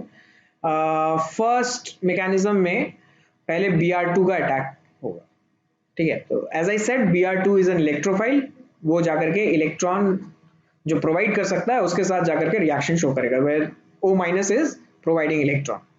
तो O माइनस और ब्रोमीन के बीच में एक इंटरेक्शन होगा, and as we have already seen कि एल्कीन में जब Br2 अटैच होता था तो इनिशियली Br2 में कोई पोलैरिटी नहीं होती थी, ठीक है, क्योंकि Br तो इक्वली इलेक्ट्रोनेगेटिव है ना, तो उसमें कोई पोलैरिटी नहीं होगा। लेकिन इन द प्रेजेंस ऑफ इलेक्ट्रॉन्स जो बॉन्ड है वो पोलराइज हो सकते हैं। This is something which is an example of induced dipole interaction, right? कि पहले डाइपोल नहीं था, किसी की वजह से इंड्यूस हो गया वो प्रॉपर्टी। सिमिलरली क्या बोले, जैसे चलो ठीक है देखते हैं आगे क्या है, राइट? सो जैसे यहाँ पे Br2 है, तो Br2 भी यहाँ पे पोलराइज हो जाएगा, राइट? तो सिमिलरली जैसे मैं बोल रहा था कि एल्कीन का जो पाई बॉन्ड है वो भी तो पोलराइज होता है Br2 के प्रेजेंस में। सो इनिशियली तो उसमें भी पोलराइजेशन नहीं था, क्योंकि C डबल बॉन्ड C है और दोनों का इलेक्ट्रोनेगेटिविटी भी सेम है, राइट? सो दोनों के दोनों पहले डाइपोल नहीं थे और बाद में इंटरेक्शन करने की वजह से उन दोनों में डाइपोल आ गया। तो that's why this is an example of induced dipole interaction, ठीक है। सो फर्स्ट स्टेप समझ में आ गया सबको कि R C double bond O और ओ बी आर आकर के यहां लग जाएगा। इसके बाद ऑक्सीजन और ब्रोमीन के बीच का जो इलेक्ट्रोनेगेटिविटी डिफरेंस है ना, वो ज्यादा है नहीं, right? Both of them are having equally strong tendency to attract electron, right? So oxygen और ब्रोमीन का जब बॉन्ड बना है उसको जब हम लोग ब्रेक करेंगे, ब्रेक कैसे कर रहे हैं, we might have applied a small amount of heat. Normally heat apply करने पर ही ऐसा होता है, ठीक है, कि बॉन्ड ब्रेक होते हैं या फिजन होता है दोनों दो एटम्स के बीच में जो बॉन्ड बना है उनका, ठीक है। तो ये बॉन्ड जब हम लोग ब्रेक कर रहे होंगे तो बॉन्ड ब्रेक करने के बाद इलेक्ट्रॉन्स को इक्वली डिस्ट्रीब्यूट करना पड़ेगा क्योंकि दोनों का इलेक्ट्रोनेगेटिविटी सेम है। This is also seen in NBS, नाइट्रोब्रोमोसक्सेनामाइड। नाइट्रोब्रोमोसक्सेनामाइड में वही होता है कि नाइट्रोजन और ब्रोमीन का बॉन्ड होता है, दोनों के बीच में जो इलेक्ट्रोनेगेटिविटी डिफरेंस है वो बहुत कम है, इसीलिए जब हम लोग उसमें हीट प्रोवाइड करते हैं तो वो फिर Br डॉट में कन्वर्ट हो जाता है। सिमिलरली यहाँ पे भी वही हुआ है कि ये RC double bond O dot और Br डॉट में कन्वर्ट हो गया, ठीक है। ये स्पीसी जो है वो थोड़ा अनस्टेबल है, द रीजन फॉर दैट कि यहाँ पे ऑक्सीजन का जो ऑक्टेट है वो कंप्लीट नहीं है, ठीक है। तो oxygen being a very high electronegative element और towards very high electronegative element, ये ज्यादा देर तक रह नहीं पाएगा, ठीक है, इसी फॉर्म में। सो इसको इसके बाद जो है रिएक्शन करना ही करना है, तो जो भी मिल जाए उससे रिएक्शन हो जाएगा। अगर Br डॉट मिल गया तो फिर वापस चला जाएगा रिएक्शन। अगर आपका ये बॉन्ड ब्रेक हो गया, और ऐसा बॉन्ड जो है हम लोगों ने कोल्बे इलेक्ट्रोलाइसिस में बॉन्ड ब्रेक होते हुए देखा था, ठीक है। आप एक बार कोल्बे इलेक्ट्रोलाइसिस खोल के देखना, उसमें भी वही होता है कि कार्बोक्सिलिक एसिड लेते हैं, NaOH के प्रेजेंस में इलेक्ट्रोलाइसिस करते हैं, ठीक है। तो दो मैकेनिज्म थे हम लोगों के पास और हम लोगों ने पढ़े होंगे आई गेस दोनों मैकेनिज्म। अगर नहीं पढ़ा है तो किसी बुक में सर्च कर लेना या मुझसे पूछ लेना, मैं बता दूंगा, ठीक है, क्या हो रहा है। सो वहां पे भी यही होता है कि अगर आपके पास कोई फ्री रेडिकल है तो फ्री रेडिकल को अगर आप हीट करते हो या फिर कोई सोर्स है आपका हीट या फिर energy source, like for example height, जैसे हम लोग इलेक्ट्रोलाइसिस कर रहे थे कोल्बे इलेक्ट्रोलाइसिस में, तो आपका ये जो बॉन्ड है वो ब्रेक हो जाएगा R और C के बीच का बॉन्ड, और ये फिर बन जाएगा R डॉट और CO2, ठीक है। अब इसके बाद जो पाथ है वो पाथ डिपेंड करता है कि कौन सा आकर के पहले टकराया है। बेसिकली रिएक्टेंट में क्या होता है, प्रोडक्ट कैसे बनता है, रिएक्टेंट जब टकरा रहे हो तो तभी बनेगा, राइट। जब तक नहीं टकराएंगे तब तक कैसे बनेगा, केमिकल काइनेटिक्स में लिखा है ऐसे कि टकरानी चाहिए, राइट। तो सिमिलरली यहाँ पे भी वही है कि R डॉट किसके साथ जाकर के कोलाइड कर रहा है उस पर डिपेंड करता है कि प्रोडक्ट आपका क्या बनेगा। लेकिन हुंसडिकर में जो प्रोडक्ट आपका बनना चाहिए वो RBr बनना चाहिए, this will be the product, ठीक है। लेकिन साइड चेन या फिर साइड रिएक्शन भी हो सकता है। मान लीजिए कि यहां से तो ये समझ में आ गया कि R डॉट और CO2 बन गया, ये फिर R डॉट और Br2 से रिएक्शन होगा और फिर ये RBr बन जाएगा और फिर ये Br डॉट यहाँ पे, ठीक है।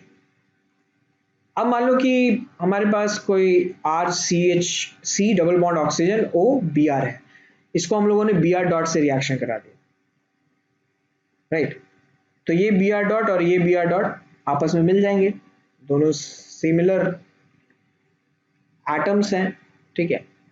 और फिर से आपका बन जाएगा यहाँ पे RC double bond O dot, और उसके बाद फिर ये बॉन्ड ब्रेक हो जाएगा। So since it is unstable, this is unstable, this is happening at a considerably lower temperature than that is required, ठीक है।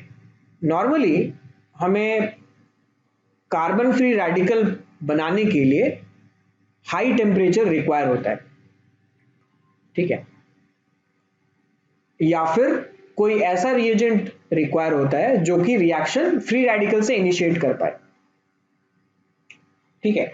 बट माय पॉइंट इज कि कार्बन फ्री रेडिकल अगर आपको बनाना है तो आपको रिएक्शन में एनर्जी देनी पड़ेगी या हीट देना पड़ेगा, जैसे हम लोगों ने हैलोजिनेशन ऑफ एल्केन में देखा था कि Br2HNu से रिएक्शन करा रहे हैं, Cl2HNu से रिएक्शन करा रहे हैं वगैरह वगैरह, तो उसमें हम लोग सनलाइट यूज करते थे या हीट यूज करते थे, राइट। सिमिलरली यहाँ पे भी वही है कि ये अनस्टेबल है, that's why this reaction is happening at a considerable low temperature than that is required, okay.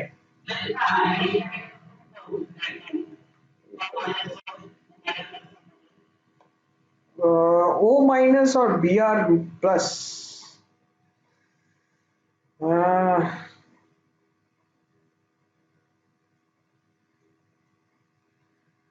मैंने ऐसा कहीं,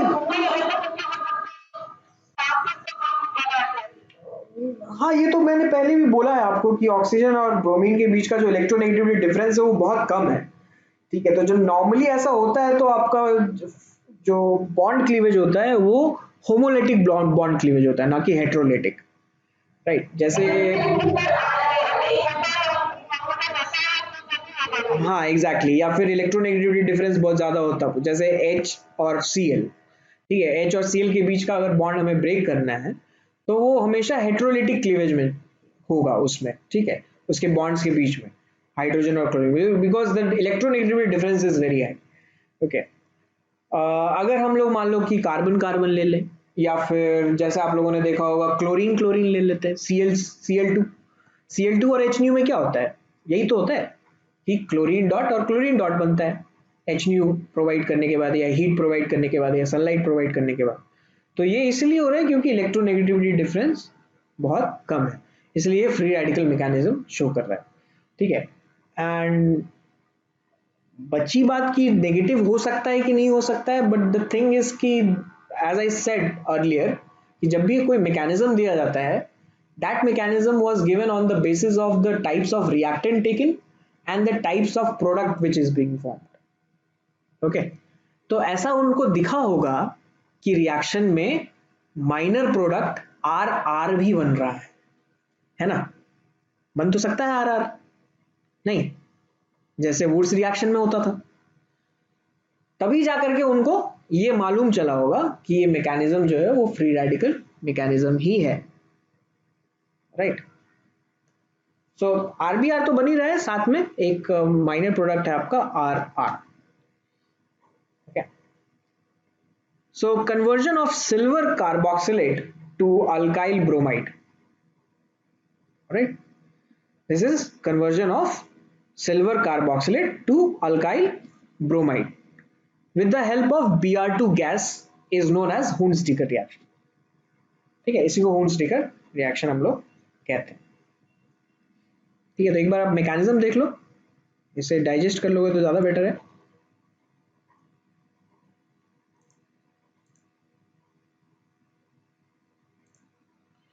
आई गेस आप अपने एंड से जूम कर सकते हो, तो कोई बात, कोई दिक्कत तो नहीं आनी चाहिए मुझे लग रहा है।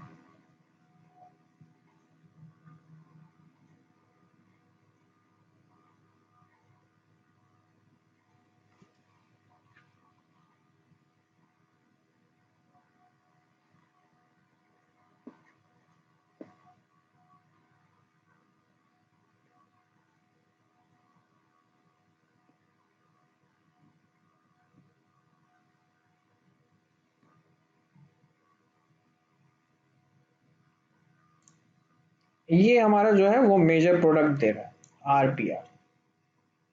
ठीक है ना?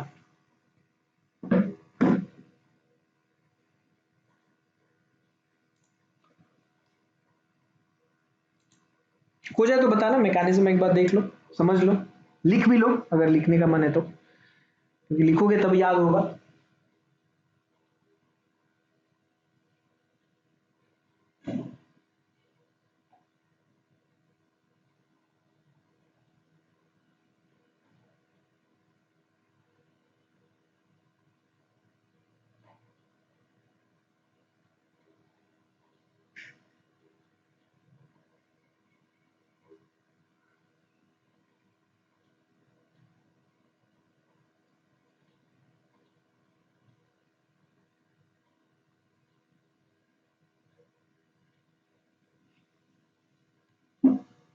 इसमें हम लोग ये मैकेनिज्म नहीं भी लिखेंगे तो चलेगा, ये जो लास्ट के दो लिखे हैं ना हम लोगों ने, ये अगर हम लोग नहीं भी लिखते हैं, नहीं भी मेंशन करते हैं तो दैट्स ऑल राइट।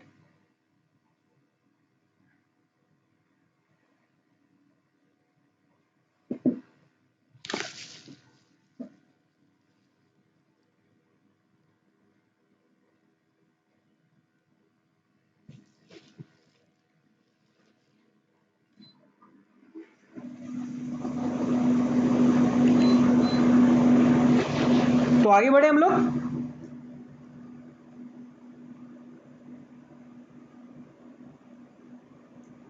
नहीं, अच्छा, लिख लो।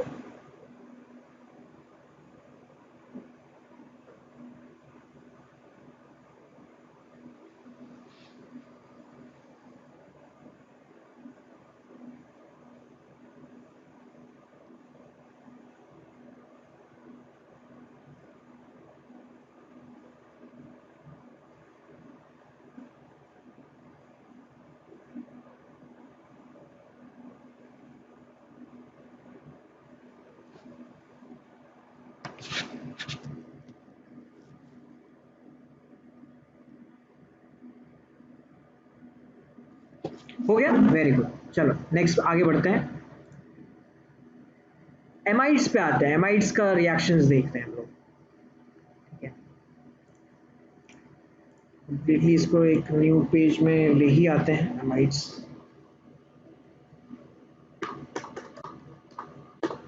अलग क्यों रखना है इसको, अलग पेज में क्यों रखना है?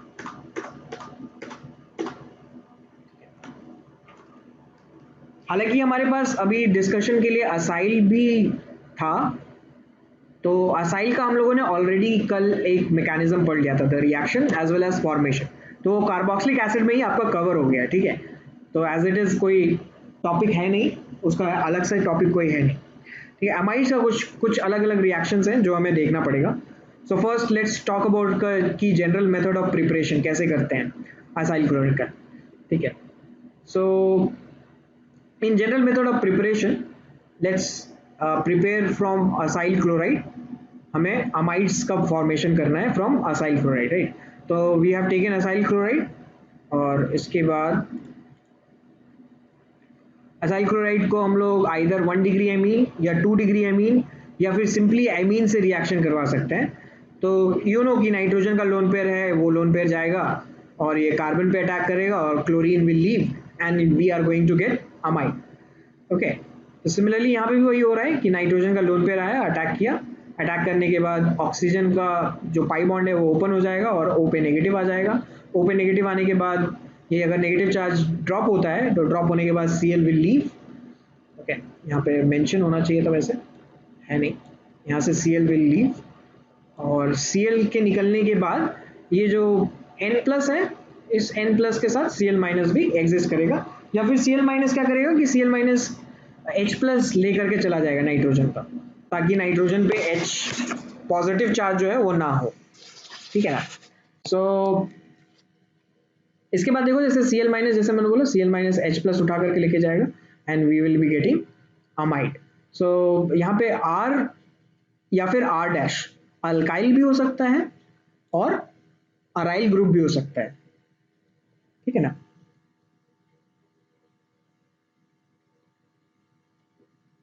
इस रिएक्शन का एक प्रॉपर्टी है कि the reaction produces a high yield of the product, so the percentage of the product that we get from the amount of the reactant that we have used is much higher। ठीक है, so it almost goes into completion and the reaction takes place at room temperature। इसको कुछ special condition में रखने की जरूरत नहीं है, ये अपने आप खुद ब खुद हो जाएगा। जैसे देखो, मान लो यहाँ पे तो हम लोगों ने बस 1 डिग्री 2 डिग्री एमीन लिया था, अगर 3 डिग्री एमीन होगा तो क्या होगा।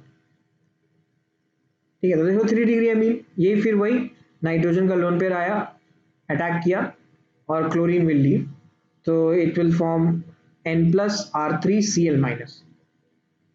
इसे जब हम लोग हाइड्रोलाइज करेंगे तो we have talked about the hydrolysis of amides. ठीक है, in the method of preparation of carboxylic acid, ये पहले है मेंशन। तो इसको अगर हम लोग हाइड्रोलाइज करते हैं तो हाइड्रोलाइज करने के बाद हमारे पास कार्बोक्सिलिक एसिड बन जाएगा। ओके,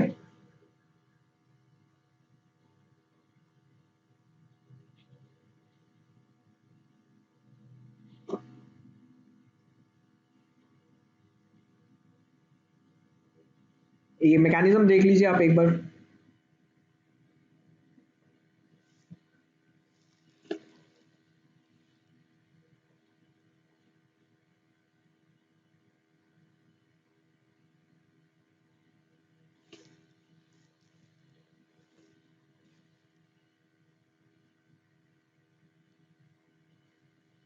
मैं इसलिए भी दिखा रहा हूँ क्योंकि अगर कुछ गलत टाइप होगा तो आप मुझे बताएंगे, ठीक है। मे बी वो मेरी आंखों से निकल गया हो।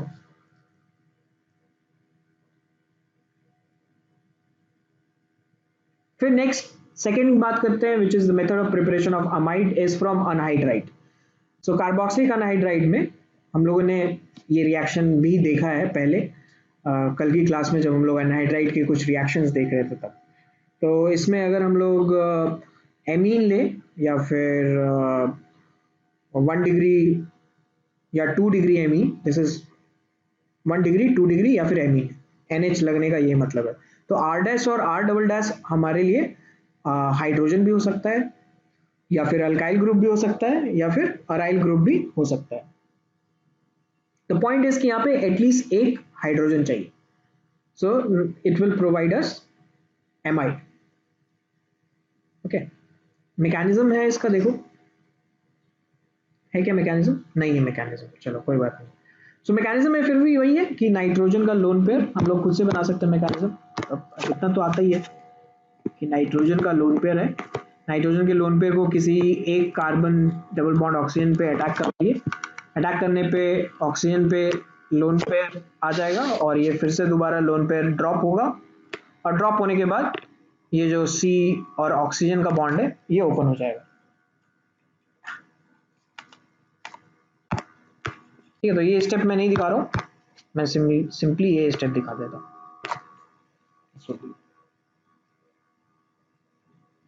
ऑलराइट, और इसके बाद हमारे पास एमाइड बन जाएगा।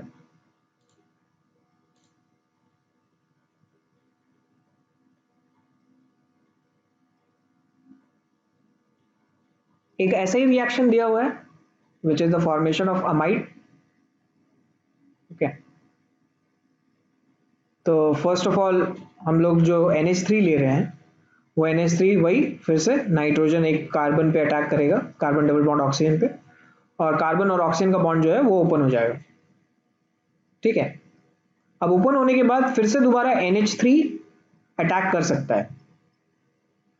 ऑलराइट, क्योंकि हमने 2 मोल लिए हैं ना यहाँ पे, तो दोनों जगह अटैक करेगा, यहाँ पे भी अटैक करेगा और इस जगह पे भी अटैक करेगा।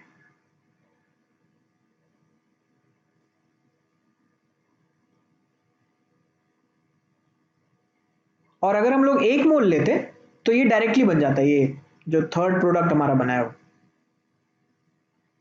इसको करने के लिए कुछ जरूरत है नहीं, आप 1 मोल ले लो डायरेक्टली ये बन जाएगा। ठीक है, फिर अगर हम लोग इसको हीट करते हैं इस ग्रुप को, तो इस ग्रुप को हीट करने से वाटर विल रिलीज। ठीक है, सो आप ये देख सकते हो कि this is similar to that of the derivative of a succinic acid, oh my sweet good apple वाला जो था, तो दैट इज सक्सिनिक एसिड का जो है वो एक तरीके से डेरिवेटिव है। राइट, कि यहाँ पे अगर COH होता है, यहाँ पे अगर COH होता, इसको अगर हीट करते तो वाटर रिलीज होता, तो यहाँ पे भी वही हुआ है, यहाँ पे भी वाटर रिलीज हुआ है, और वाटर रिलीज होने के बाद हमारे पास थैलामाइड बन गया, this is known as phthalimide. Okay, देख लो मैकेनिज्म, अगर कोई डाउट हो तो बताओ।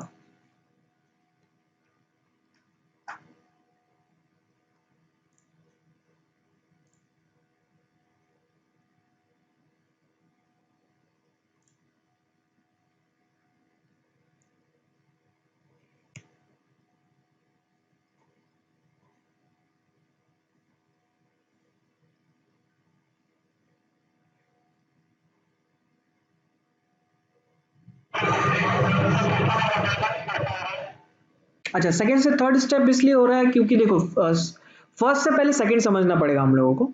तो फर्स्ट में हम लोग 2 मोल NH3 ले रहे हैं, तो ये दोनों मोल NH3 कंज्यूम होगा, एक तो इस कार्बन और डबल बॉन्ड ऑक्सीजन पे जाएगा, और एक जो है वो इस कार्बन डबल बॉन्ड ऑक्सीजन पे जाएगा। राइट, तो आप समझ रहे हो कि NH3 अगर जाकर के लगता है तो ये NH3 यहाँ लग गया मान लो, ठीक है, और ये बॉन्ड जो है वो ब्रेक हो गया, ये बॉन्ड ब्रेक हो गया, तो यहाँ तो ये NH3 प्लस बन जाएगा ना, और यहाँ से फिर एक H प्लस आकर के आपका O माइनस में लग सकता है। ठीक है, तो फर्स्ट मोल से मैं बोल रहा हूँ कि अगर हम 1 मोल यूज कर रहे होते only 1 mole NH3, तो आपका डायरेक्टली थर्ड बन जा रहा होता। यार है समझ में? ठीक है, बट हम लोगों ने यहाँ पे 2 मोल्स लिए हैं, इसलिए दोनों जगह आपका जो है वो नाइट्रोजन नाइट्रोजन आकर के अटैच हो जा रहा है। देखो पहला नाइट्रोजन जब अटैक हुआ तो ये OH बन गया ऑलरेडी, देखो OH बन गया। जब दूसरा नाइट्रोजन अटैक करेगा, दूसरा एमीन अटैक करेगा, तो उस एमीन के पास तो ऐसे ही होगा ना NH3+, एक और H+ आएगा, राइट, और वो H+ जाकर के आपका इसमें लग जाएगा OH में, and now this is a good leaving group क्योंकि ये OH2+ बन चुका है, राइट। तो फिर ये OH2 विल लीव और आपके पास फिर ये प्रोडक्ट बन जाएगा, ठीक है।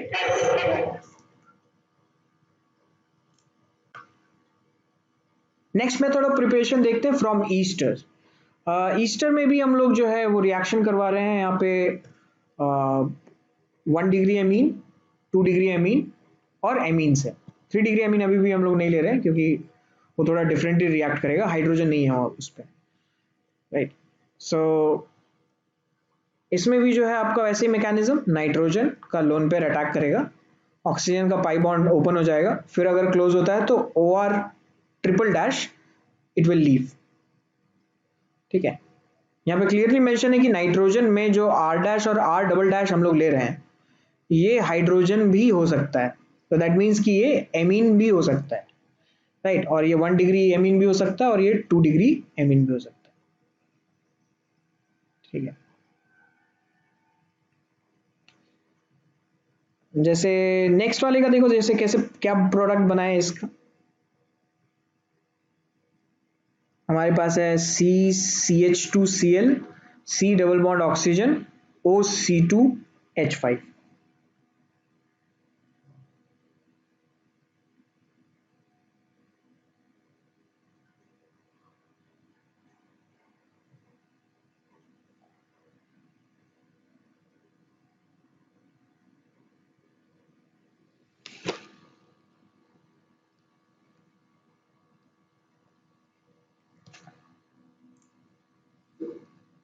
बिल्कुल, OC2H5 के बदले जो है आपका NH2 लग जाएगा और अमाइड बन जाएगा, है ना।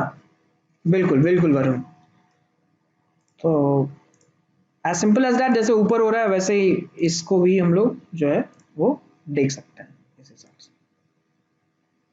Amide and ethanol, very good, तो ये बनने वाला है।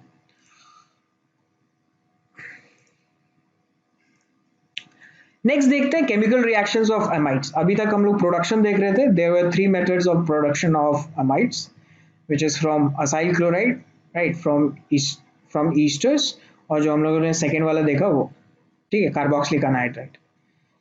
सो इसमें केमिकल रिएक्शन में देखिए, जैसे हाइड्रोलाइसिस अगर करवाना है हमें अमाइड का, तो क्या होगा, तो एसिडिक मीडियम में अगर हाइड्रोलाइसिस करते हैं तो विल गेट RCOH, और अगर बेसिक मीडियम में करते हैं तो will get RC double bond O, ठीक है।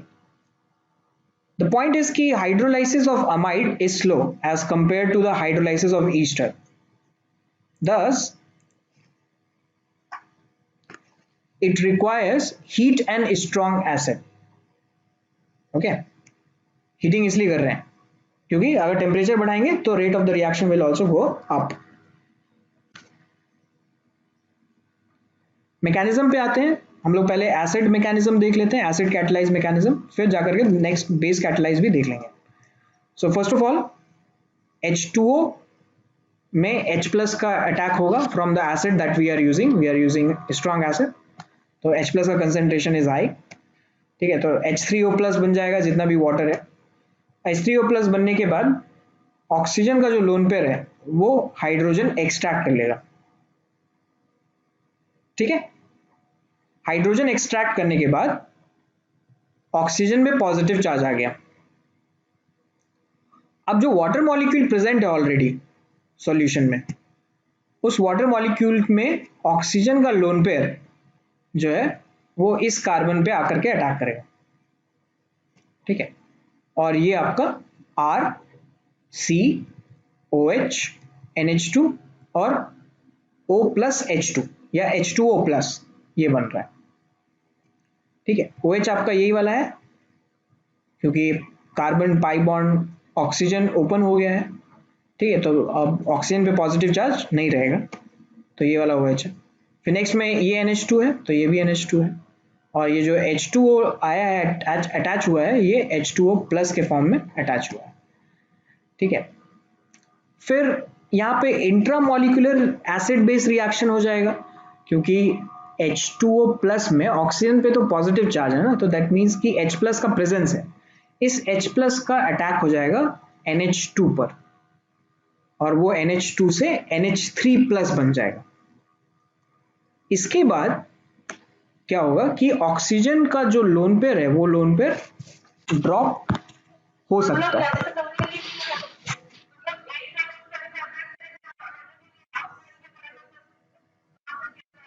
देखो, अगर मैं ऑक्सीजन से करा दूं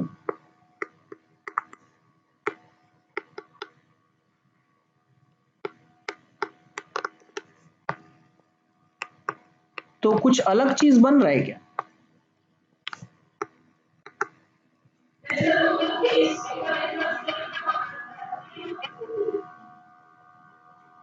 एक बार H+ निकलने के बाद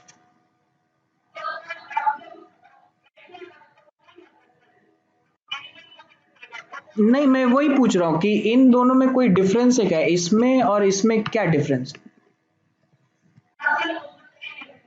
है ना? तो कोई डिफरेंस है नहीं। तो बात यह है कि रिएक्शन में अगर आप आगे नहीं जाओगे तो कहाँ जाओगे, फिर वहीं रुक जाओगे रिएक्शन में, but the reaction is has never stopped.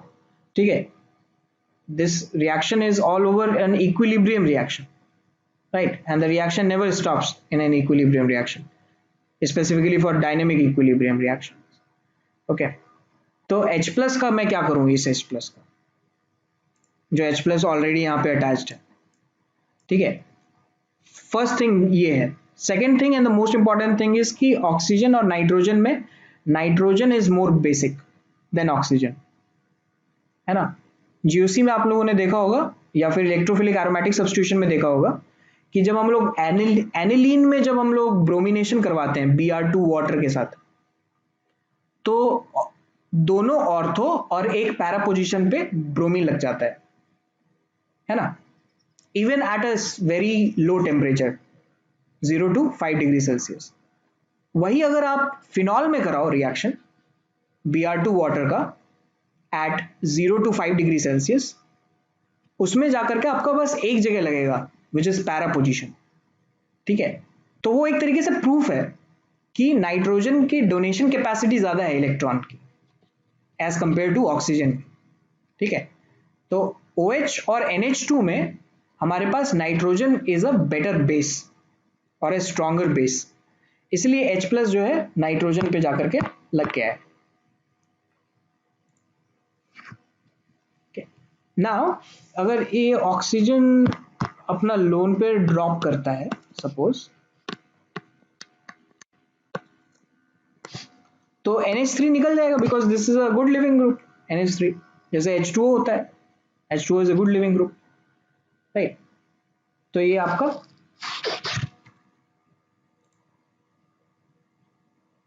Product बन जाएगा ये होने के बाद, और ऑक्सीजन में अभी भी H+ है। ठीक है, तो ये H+ निकालना है, वो कौन निकालेगा? NH3।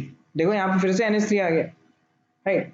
सो नाइट्रोजन की टेंडेंसी है कि वो H+ कंज्यूम करता रहेगा क्योंकि एसिडिक मीडियम में हम लोगों ने उसे डाल दिया है। ठीक है, तो फाइनली आपका जो है वो NH4+ और RC डबल बॉन्ड O और OH बनेगा। ठीक है, यहाँ हम लोग हाइड्रोलाइसिस कर रहे हैं। ठीक है, सो हाइड्रोलाइसिस में water will act as a nucleophile.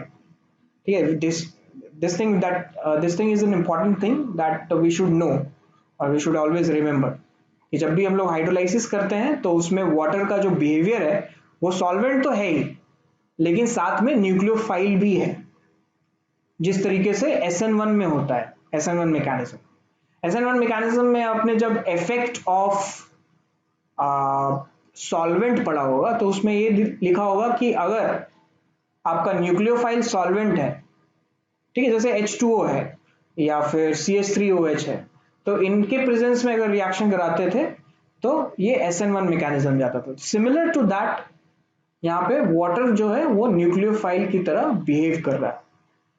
Okay, base catalyse देखिए।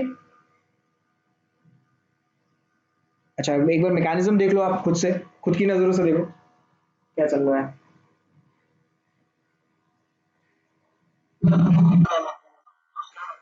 दूसरा दिखाओ, ठीक।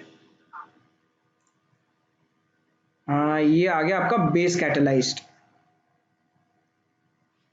एक बेस कैटेलाइज में OH माइनस का प्रेजेंस है। OH माइनस क्या करेगा, H प्लस निकाल करके लेके जाएगा। ठीक है, H प्लस है किसके पास, नाइट्रोजन के पास, राइट। या फिर OH माइनस न्यूक्लियोफाइल की भी तरह काम कर सकता है कि नहीं। अगर OH माइनस न्यूक्लियोफाइल की तरह काम करेगा तो ये जाकर के कार्बन पे अटैक कर देगा। कार्बन पे अटैक करने के बाद ये बन गया आपका RCO minus OH NH2। Okay, base फिर से H प्लस डिप्रोटोनेट करेगा and it will form RCO minus O minus and NH2। ठीक है, ये इतने सारे O माइनस इसीलिए बन रहे हैं क्योंकि ये बेसिक मीडियम में हम लोगों ने लिया है and alcohol is an acid. ठीक है, which will provide H plus. NH2 या NH3 तो आपका बेस है। ठीक है, हालांकि H प्लस निकाल सकते हैं, उससे कोई प्रॉब्लम है नहीं, लेकिन NH माइनस बनने के बजाय O माइनस बनने की टेंडेंसी ज्यादा होगी क्योंकि जैसा मैंने बोला nitrogen is a better base, तो ऑक्सीजन एक बेटर एसिड होगा। ठीक है, या OH एक बेटर एसिड होगा। सिमिलरली यहाँ से H प्लस, जितना भी H प्लस है सारे के सारे H प्लस निकल गए हैं, एसिडिक H प्लस। ओके, तो ऑक्सीजन का जो नेगेटिव चार्ज है वो फिर से दोबारा अगर ड्रॉप होता है एज अ पाई बॉन्ड तो फिर देन NH3 विल लीव। ठीक है, ये NH3 बन के निकल रहा है। ऑलराइट, NH3 कैसे बन के निकल रहा है कि नाइट्रोजन का लोन पेयर जो है वो H प्लस एक्सट्रैक्ट कर लेगा वाटर से, राइट। एंड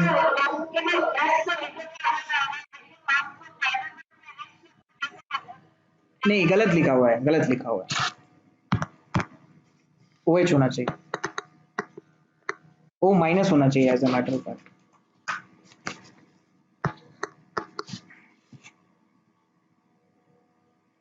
ठीक है, so yes I was saying कि वी मस्ट सी या फिर we must be conscious about कि we are using base as a catalyst. ठीक है, तो OH माइनस पार्टिसिपेट भी करेगा और रिएक्शन में कंसंट्रेशन भी कम नहीं होना चाहिए उसका, है कि नहीं। तो फाइनली OH माइनस भी हमें चाहिए। अगर एक मॉलिक्यूल या एक आयन OH माइनस का यूज किया तो एक आयन OH माइनस का प्रोड्यूस भी होना चाहिए, राइट। सो यहाँ पे नाइट्रोजन का जो लोन पेयर है वो लोन पेयर अटैक करेगा H प्लस पे। H प्लस पे अटैक करने के बाद NH3 प्लस बनेगा। NH3 प्लस बनने के बाद ऑक्सीजन का जो पाई बॉन्ड है, सॉरी ऑक्सीजन का जो लोन पेयर है वो पाई बॉन्ड में कन्वर्ट होगा और पाई बॉन्ड में कन्वर्ट होने के बाद NH3 के फॉर्म में ये निकल जाएगा and will get carboxylate ion. ठीक है,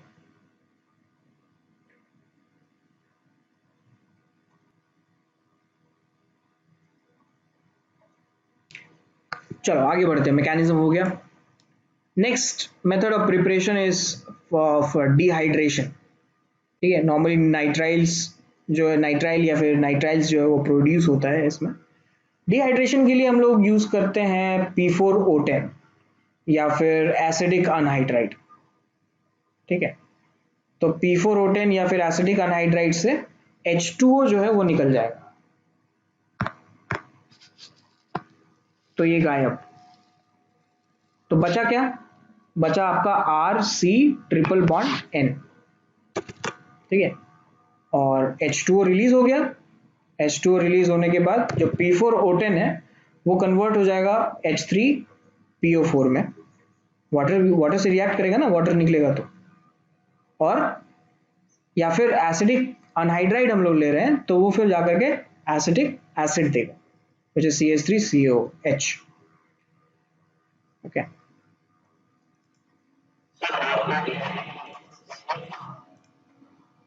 हालांकि और कोई डिहाइड्रेटिंग एजेंट से होना तो चाहिए, theoretically that is possible but it has not been reported yet. Okay, जैसे मैं समझ रहा हूँ कि आप जैसे कंसंट्रेटेड H2SO4 ले सकते हो, या Al2O3 ले सकते हो, या फिर H3PO4 ले सकते हो, फाइन। तो उस हिसाब से वो सब डिहाइड्रेटिंग एजेंट है, बट उनका रिएक्शन यहाँ पे नहीं दिखा है।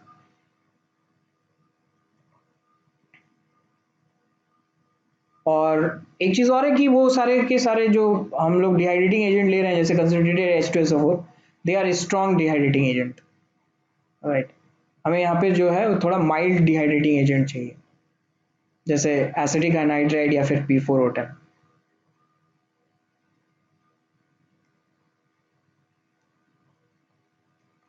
तो हम लोगों ने इसके बारे में बात भी करी है, हम लोगों ने देखा भी है इसका मैकेनिज्म कैसा होता है। एक बार फिर से देखेंगे कि अगर आपके पास नाइट्राइल है एसिडिक मीडियम में, ये RCOH बनाता है हाइड्रोलाइज होके,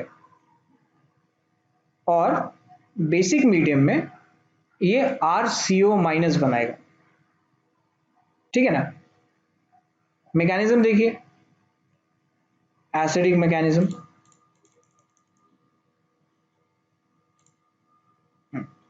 एक बार खुद से देखिए, समझने की कोशिश करिए, फिर मैं आपको बताऊंगा कि क्या चल रहा है।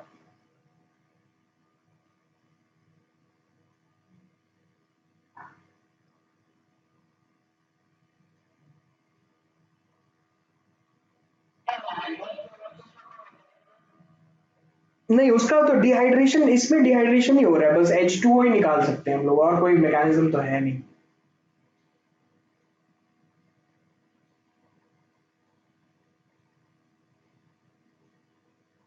इट इज समथिंग लाइक कि जैसे आप सक्सिनिक एसिड को हीट करो, ठीक है, या ग्लूटारिक एसिड को हीट करो, ऑक्सैलिक एसिड को हीट करो, वो सब में सबके लिए मैकेनिज्म इट्स नॉट पॉसिबल।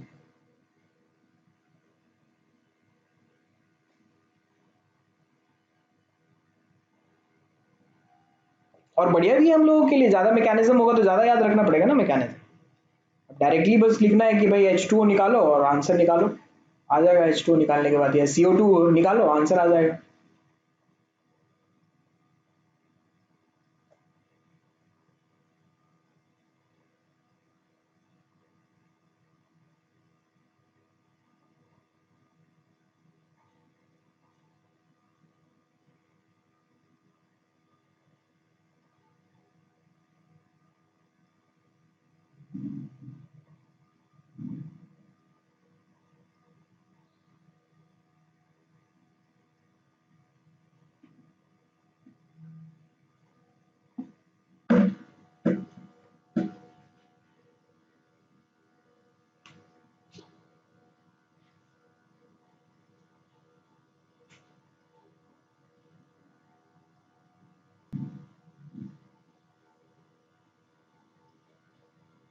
किसी किसी समझ में आ गया मैकेनिज्म?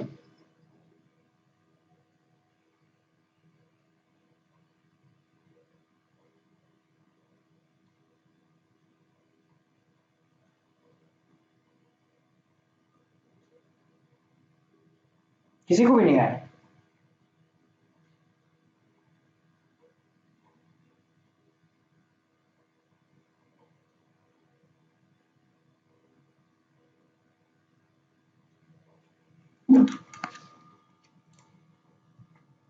यस विनीत, सिंपल है ना। तो अभी तक तो बहुत सारे मैकेनिज्म हम लोगों ने देखा है, ठीक है। और अगर नहीं समझ में आ रहा है तो यूज एरो, फॉलो एरो, वो आपको बता देगा क्या चल रहा है, ठीक है। तो देखिए, जैसे नाइट्राइल ग्रुप में नाइट्रोजन का लोन पेयर, ठीक है, एसिडिक मीडियम में करा रहे हैं रिएक्शन, तो हमारे पास जो भी वाटर मॉलिक्यूल है वो H3O प्लस के फॉर्म में होगा। तो नाइट्रोजन का lone pair H plus extract करेगा, और ये बन जाएगा RC ट्रिपल बॉन्ड NH, और नाइट्रोजन पे प्लस। फिर ये रेजोनेटिंग स्ट्रक्चर शो कर सकता है, ये डबल एरो से हमें पता चल रहा है कि रेजोनेटिंग स्ट्रक्चर ड्रॉ किया गया है, अदरवाइज क्यों यूज करें। एक ही जगह तो है जहां यूज करते हैं, ये वाला डबल एरो नहीं, ये वाला डबल एरो, ठीक है। तो ये हो गया आपका RC plus double bond NH। कैसे हुआ होगा ये देखो, ये जो पाई बॉन्ड है ये ओपन हो गया होगा, डायरेक्टली नाइट्रोजन पे आ गया होगा, तो नाइट्रोजन के पास अभी भी लोन पेयर है वापस, ठीक है। फिर देन इसके बाद ऑक्सीजन का जो लोन पेयर है वो ऑक्सीजन का lone pair carbon positive pay attack करेगा, ऑलराइट, क्योंकि नाइट्रोजन पॉजिटिव से कार्बन पॉजिटिव आ गया है, राइट। तो अटैक करने के बाद जो मैकेनिज्म है वो कुछ ऐसे फॉलो होगा कि ये बन गया आपका R C double bond N H, ये वाला पार्ट, और इसमें OH2 प्लस लग गया है। OH2 प्लस से फिर से ये H प्लस निकलेगा, यहां से H प्लस निकलने के बाद ये बन गया आपका RCOH double bond NH, right. So we should mind that कि नाइट्रोजन का अभी भी लोन पेयर बचा हुआ है, इस टाइम पे भी था, नाइट्राइल के भी टाइम पे, ये C डबल बॉन्ड NH के टाइम पे भी है, राइट, जिसको ऑक्साइम बोलते हैं, तो इस टाइम पे भी है। अब इसमें फिर से नाइट्रोजन का lone pair H plus extract करेगा, H प्लस एक्सट्रैक्ट करने के बाद NH2 plus double bond carbon और OH और R, ठीक है। तो अगर ऑक्सीजन का लोन पेयर ड्रॉप होगा तो कार्बन डबल बॉन्ड नाइट्रोजन भी ओपन हो जाएगा, और ओपन होने के बाद ये हमारे पास RC double bond OH, oxygen पे पॉजिटिव चार्ज, और ये NH2, राइट। उसके बाद फिर वही है कि several steps of the amide hydrolysis, amide hydrolysis हम लोगों ने डिस्कस किया था कैसे होता है, तो उसमें भी जो है आपका फिर वही सिमिलर रिएक्शंस जो है वो फॉलो होंगे, कुछ स्टेप के बाद फिर वो RCOH में कन्वर्ट हो जाएगा, ठीक है।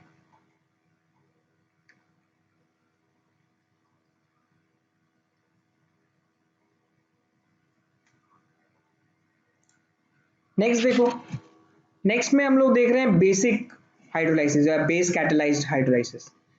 इसमें RC triple bond N OH minus, right, O पे नेगेटिव है, the starting of the reaction in the both acid catalyse and base catalyse is completely different, ठीक है। एसिड कैटेलाइज आपका नॉर्मली लुईस बेस पे अटैक करेगा, और जो आपका O माइनस है या फिर बेस कैटेलाइज्ड है, वो बेस कैटेलाइज जो है वो न्यूक्लियोफिलिक साइड पे अटैक करेगा, जहाँ पे न्यूक्लियोफाइल, जहाँ पे डेल्टा पॉजिटिव चार्ज ज़्यादा है, तो ये कार्बन पे अटैक हुआ, कार्बन पे अटैक हुआ तो carbon pi bond nitrogen open हो जाएगा, और ओपन होने के बाद ये बन गया RCOH double bond N minus, ठीक है। N माइनस बनने के बाद देखो यहाँ पे OH माइनस यूज हुआ था, अभी फिर वापस चाहिए हम लोगों को OH माइनस, कैटलिस्ट है ना, कैसे चेंज हो जाएगा कंसंट्रेशन, तो फिर से यही हुआ, N माइनस ने H प्लस निकाल करके ले लिया वाटर से, और ये फिर से दोबारा OH माइनस बचा हुआ है, फिर से वंस अगेन OH माइनस का जो अटैक है वो कार्बन पर होगा, और कार्बन पे अटैक होने के बाद ये बन गया आपका RCOH OH NH माइनस, ठीक है। और फिर वाटर से H प्लस फिर से दोबारा निकला, जैसे यहाँ निकला था वैसे ही H प्लस फिर से वापस, और ये बन गया आपका RCOH OH NH2। अब बेस के प्रेजेंस में डिप्रोटोनेशन होना चाहिए, तो कहां से होगा डिप्रोटोनेशन, as we have already discussed OH is more acidic than NH2, तो हाइड्रोजन जो निकलेगा वो आपका ऑक्सीजन से निकलेगा। इसके बाद फिर से दोबारा एक बार और ऐसे ही हो सकता है कि दोनों का H प्लस निकल गया, बेसिक मीडियम है ना, फिर वही चीज हो रहा है कि नाइट्रोजन अटैक कर रहा है H प्लस पे by forming, and it is forming NH3 plus, और ऑक्सीजन का अगर पाई बॉन्ड बनता है लोन पेयर से ड्रॉप होने के बाद, तो ये आपको फिर कार्बोक्सिलेट आयन बना करके देगा, ठीक है। तो इसका भी आप एक बार मैकेनिज्म देख लो ध्यान से कि क्या हो रहा है।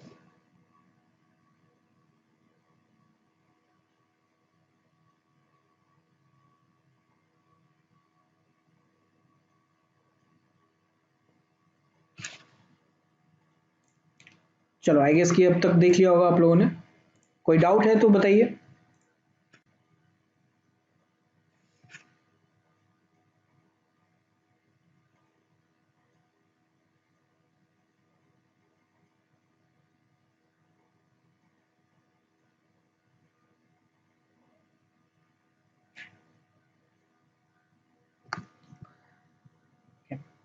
चलो, तो ये तो था मेथड ऑफ प्रिपरेशन ऑफ आपका कार्बोक्सिलिक एसिड।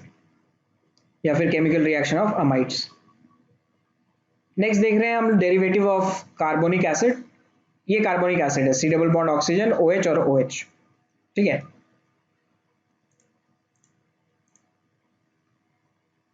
सो अगर हम लोग CCl2 डबल बॉन्ड ऑक्सीजन ले रहे हैं और इसको अल्कोहल से रिएक्शन करवा रहे हैं, तो ये देखो क्या बन रहा है,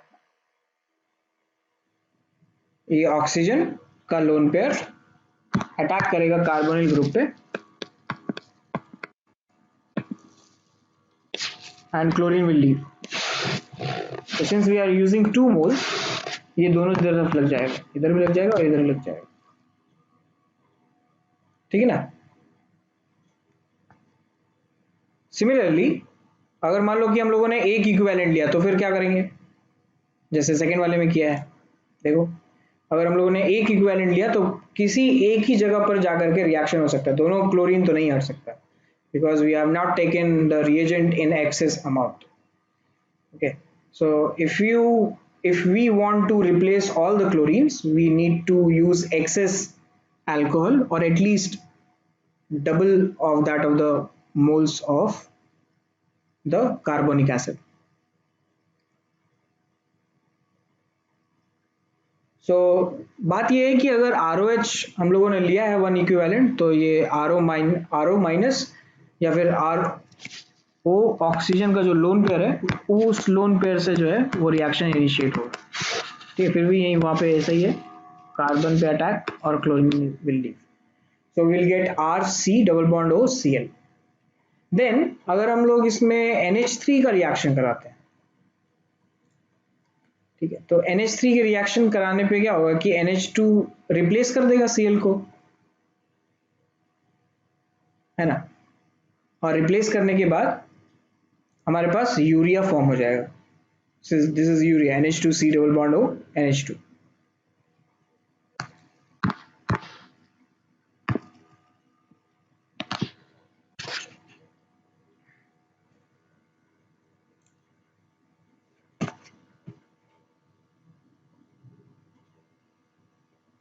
नेक्स्ट देखो, नेक्स्ट अगर हम लोग असाइल क्लोराइड से रिएक्शन करवाते हैं 1 डिग्री एमीन की, तो ये हमें 1 डिग्री अमाइड बना करके देता है। फिर वही है, नाइट्रोजन का लोन पेयर आया, नाइट्रोजन का लोन पेयर अटैक करने के बाद Cl माइनस विल लीव।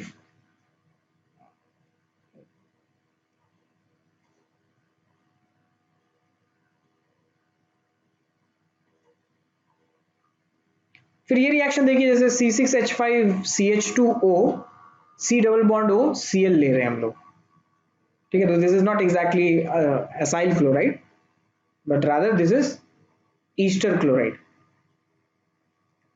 ठीक है। इसका रिएक्शन अगर RNH2 से कराएं तो RNH2 का लोन पेयर, फिर से वही बात है कि लोन पेयर है और ये लोन पेयर कार्बोनिल ग्रुप पे अटैक कर रहा है, ठीक है ना, और Cl विल लीव। अगर ये स्टेप नहीं दिखाएं कि ऑक्सीजन का पाई बॉन्ड ओपन हो रहा है, तो ये एक ही स्टेप में हो जाएगा, ये Cl चला गया, ठीक है, एंड वील गेट NHR। इसमें 2 कैटेगरी ऑफ रिएक्शंस गिवन है, वो 2 कैटेगरी हैं। पहले तो हम लोग अगर H2PD यूज कर रहे हैं, तो H2PD यूज करने से क्या होगा कि ये आपका RNH2 बन जाएगा, ठीक है, और फिर ये जो है आपका CO2 बन जाएगा,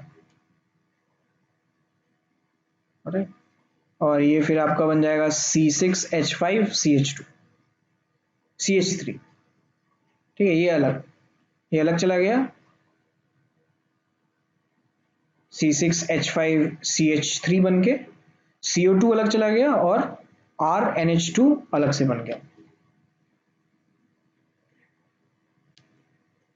अगर इसी में हम लोग सपोज HBr एसिडिक मीडियम में करा रहे हैं, तो फिर क्या होगा, है ना। तो इसमें फिर वही है कि NH3 प्लस RNH3 प्लस बनेगा। RNH3 प्लस इसलिए बन रहा है क्योंकि एसिडिक मीडियम है, एसिडिक मीडियम में तो H प्लस आएगा, H प्लस आएगा तो नाइट्रोजन को डोनेट कर सकता है, राइट, और डोनेशन के बाद ये आपका RN+H3 बन गया with carbon dioxide. Carbon dioxide आपका यही है, और फिर बाकी का ब्रोमीन लग गया C6H5CH2Br। ठीक है,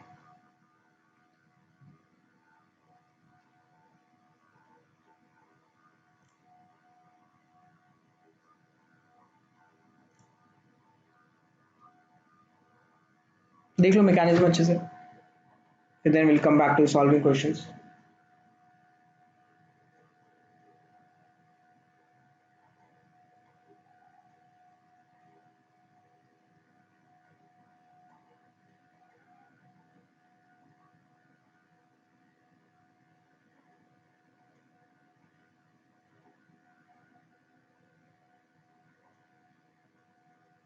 ठीक है, चलो आगे बढ़ते हैं। हाँ प्रशांत बोलो, क्या दिक्कत है? ओके, तो ये मैकेनिज्म आई गेस आप लोगों ने देख लिया होगा, समझ में आ रहा होगा। ठीक है, ध्यान में रखना है इसको कि H2PD से क्या होता है अगर हम लोग अमाइड यूज करते हैं तो, या ईस्टर अमाइड यूज करते हैं तो, ये this is ester actually, normally this is all of them are derivative of carboxylic acids. ठीक है, तो ये दोनों डिफरेंट डिफरेंट प्रोडक्ट्स आपको मिल रहे हैं। फर्स्ट वाले का देखो कि ROH का अगर रिएक्शन कराते हैं C6H5N double bond carbon double bond oxygen. ठीक है, तो यहाँ पे ऑक्सीजन का जो लोन पेयर है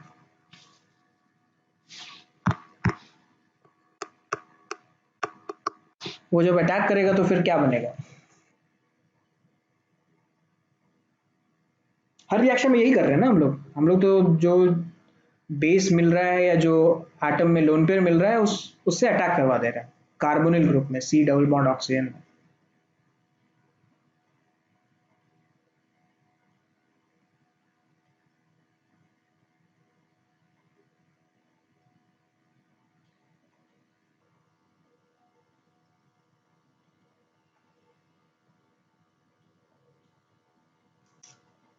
किसी का कुछ नहीं आया अभी तक?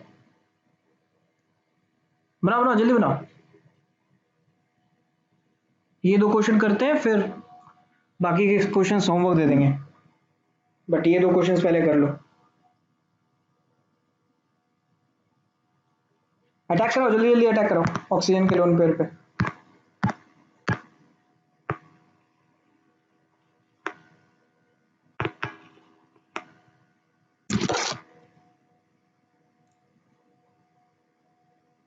OR आकर के लग जाएगा एग्जैक्टली exactly।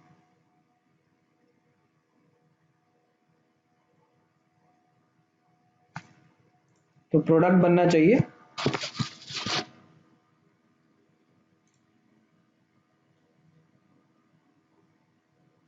आ,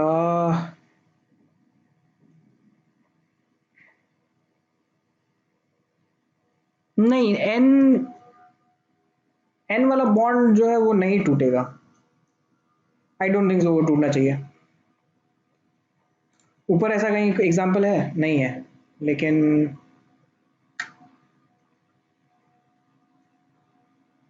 ये क्या होगा कि आपका बन जाएगा ये C6H5 single bond N COR और OH।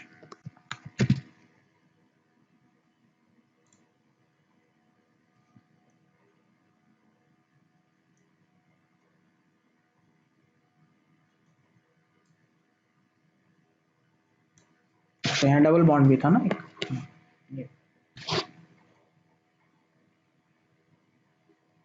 अच्छा, तो आप ये कह रहे हो, ठीक है ठीक, बिल्कुल, आप ये कह रहे हो कि यहाँ पे नेगेटिव चार्ज है,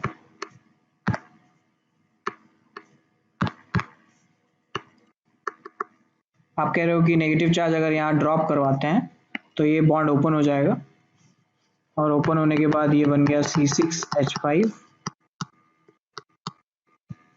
N माइनस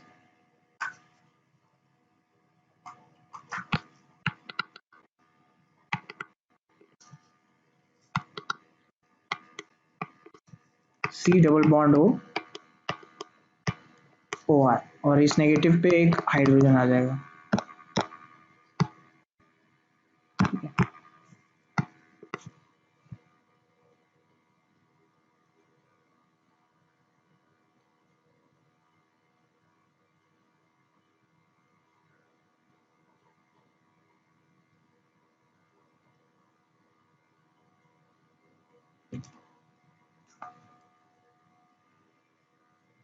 इसी तरीके से सेकंड वाला ट्राई करके देखिएगा, है ना।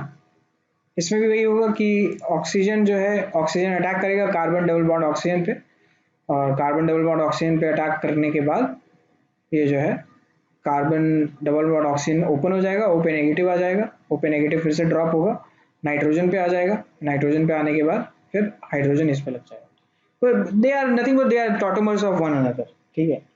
सो both the products are good, सही है, राइट। तो आपके होमवर्क में एक ये क्वेश्चन है, लास्ट वाला, ओके। और यहाँ पे कुछ 10 या 12 क्वेश्चन है, वो आप करिए। कहाँ गया, हाँ ये, ठीक है। तो टोटल 10 क्वेश्चन है आपके पास करने को, और ये जो 2 क्वेश्चन बचे हुए हैं ये वाले, ठीक है। सो नेक्स्ट क्लास में इसको डिस्कस करते हैं, और नेक्स्ट क्लास में हम लोग जो है वो एमीन्स भी स्टार्ट कर देंगे, ओके। और कोई डाउट है किसी चीज को रिलेटेड?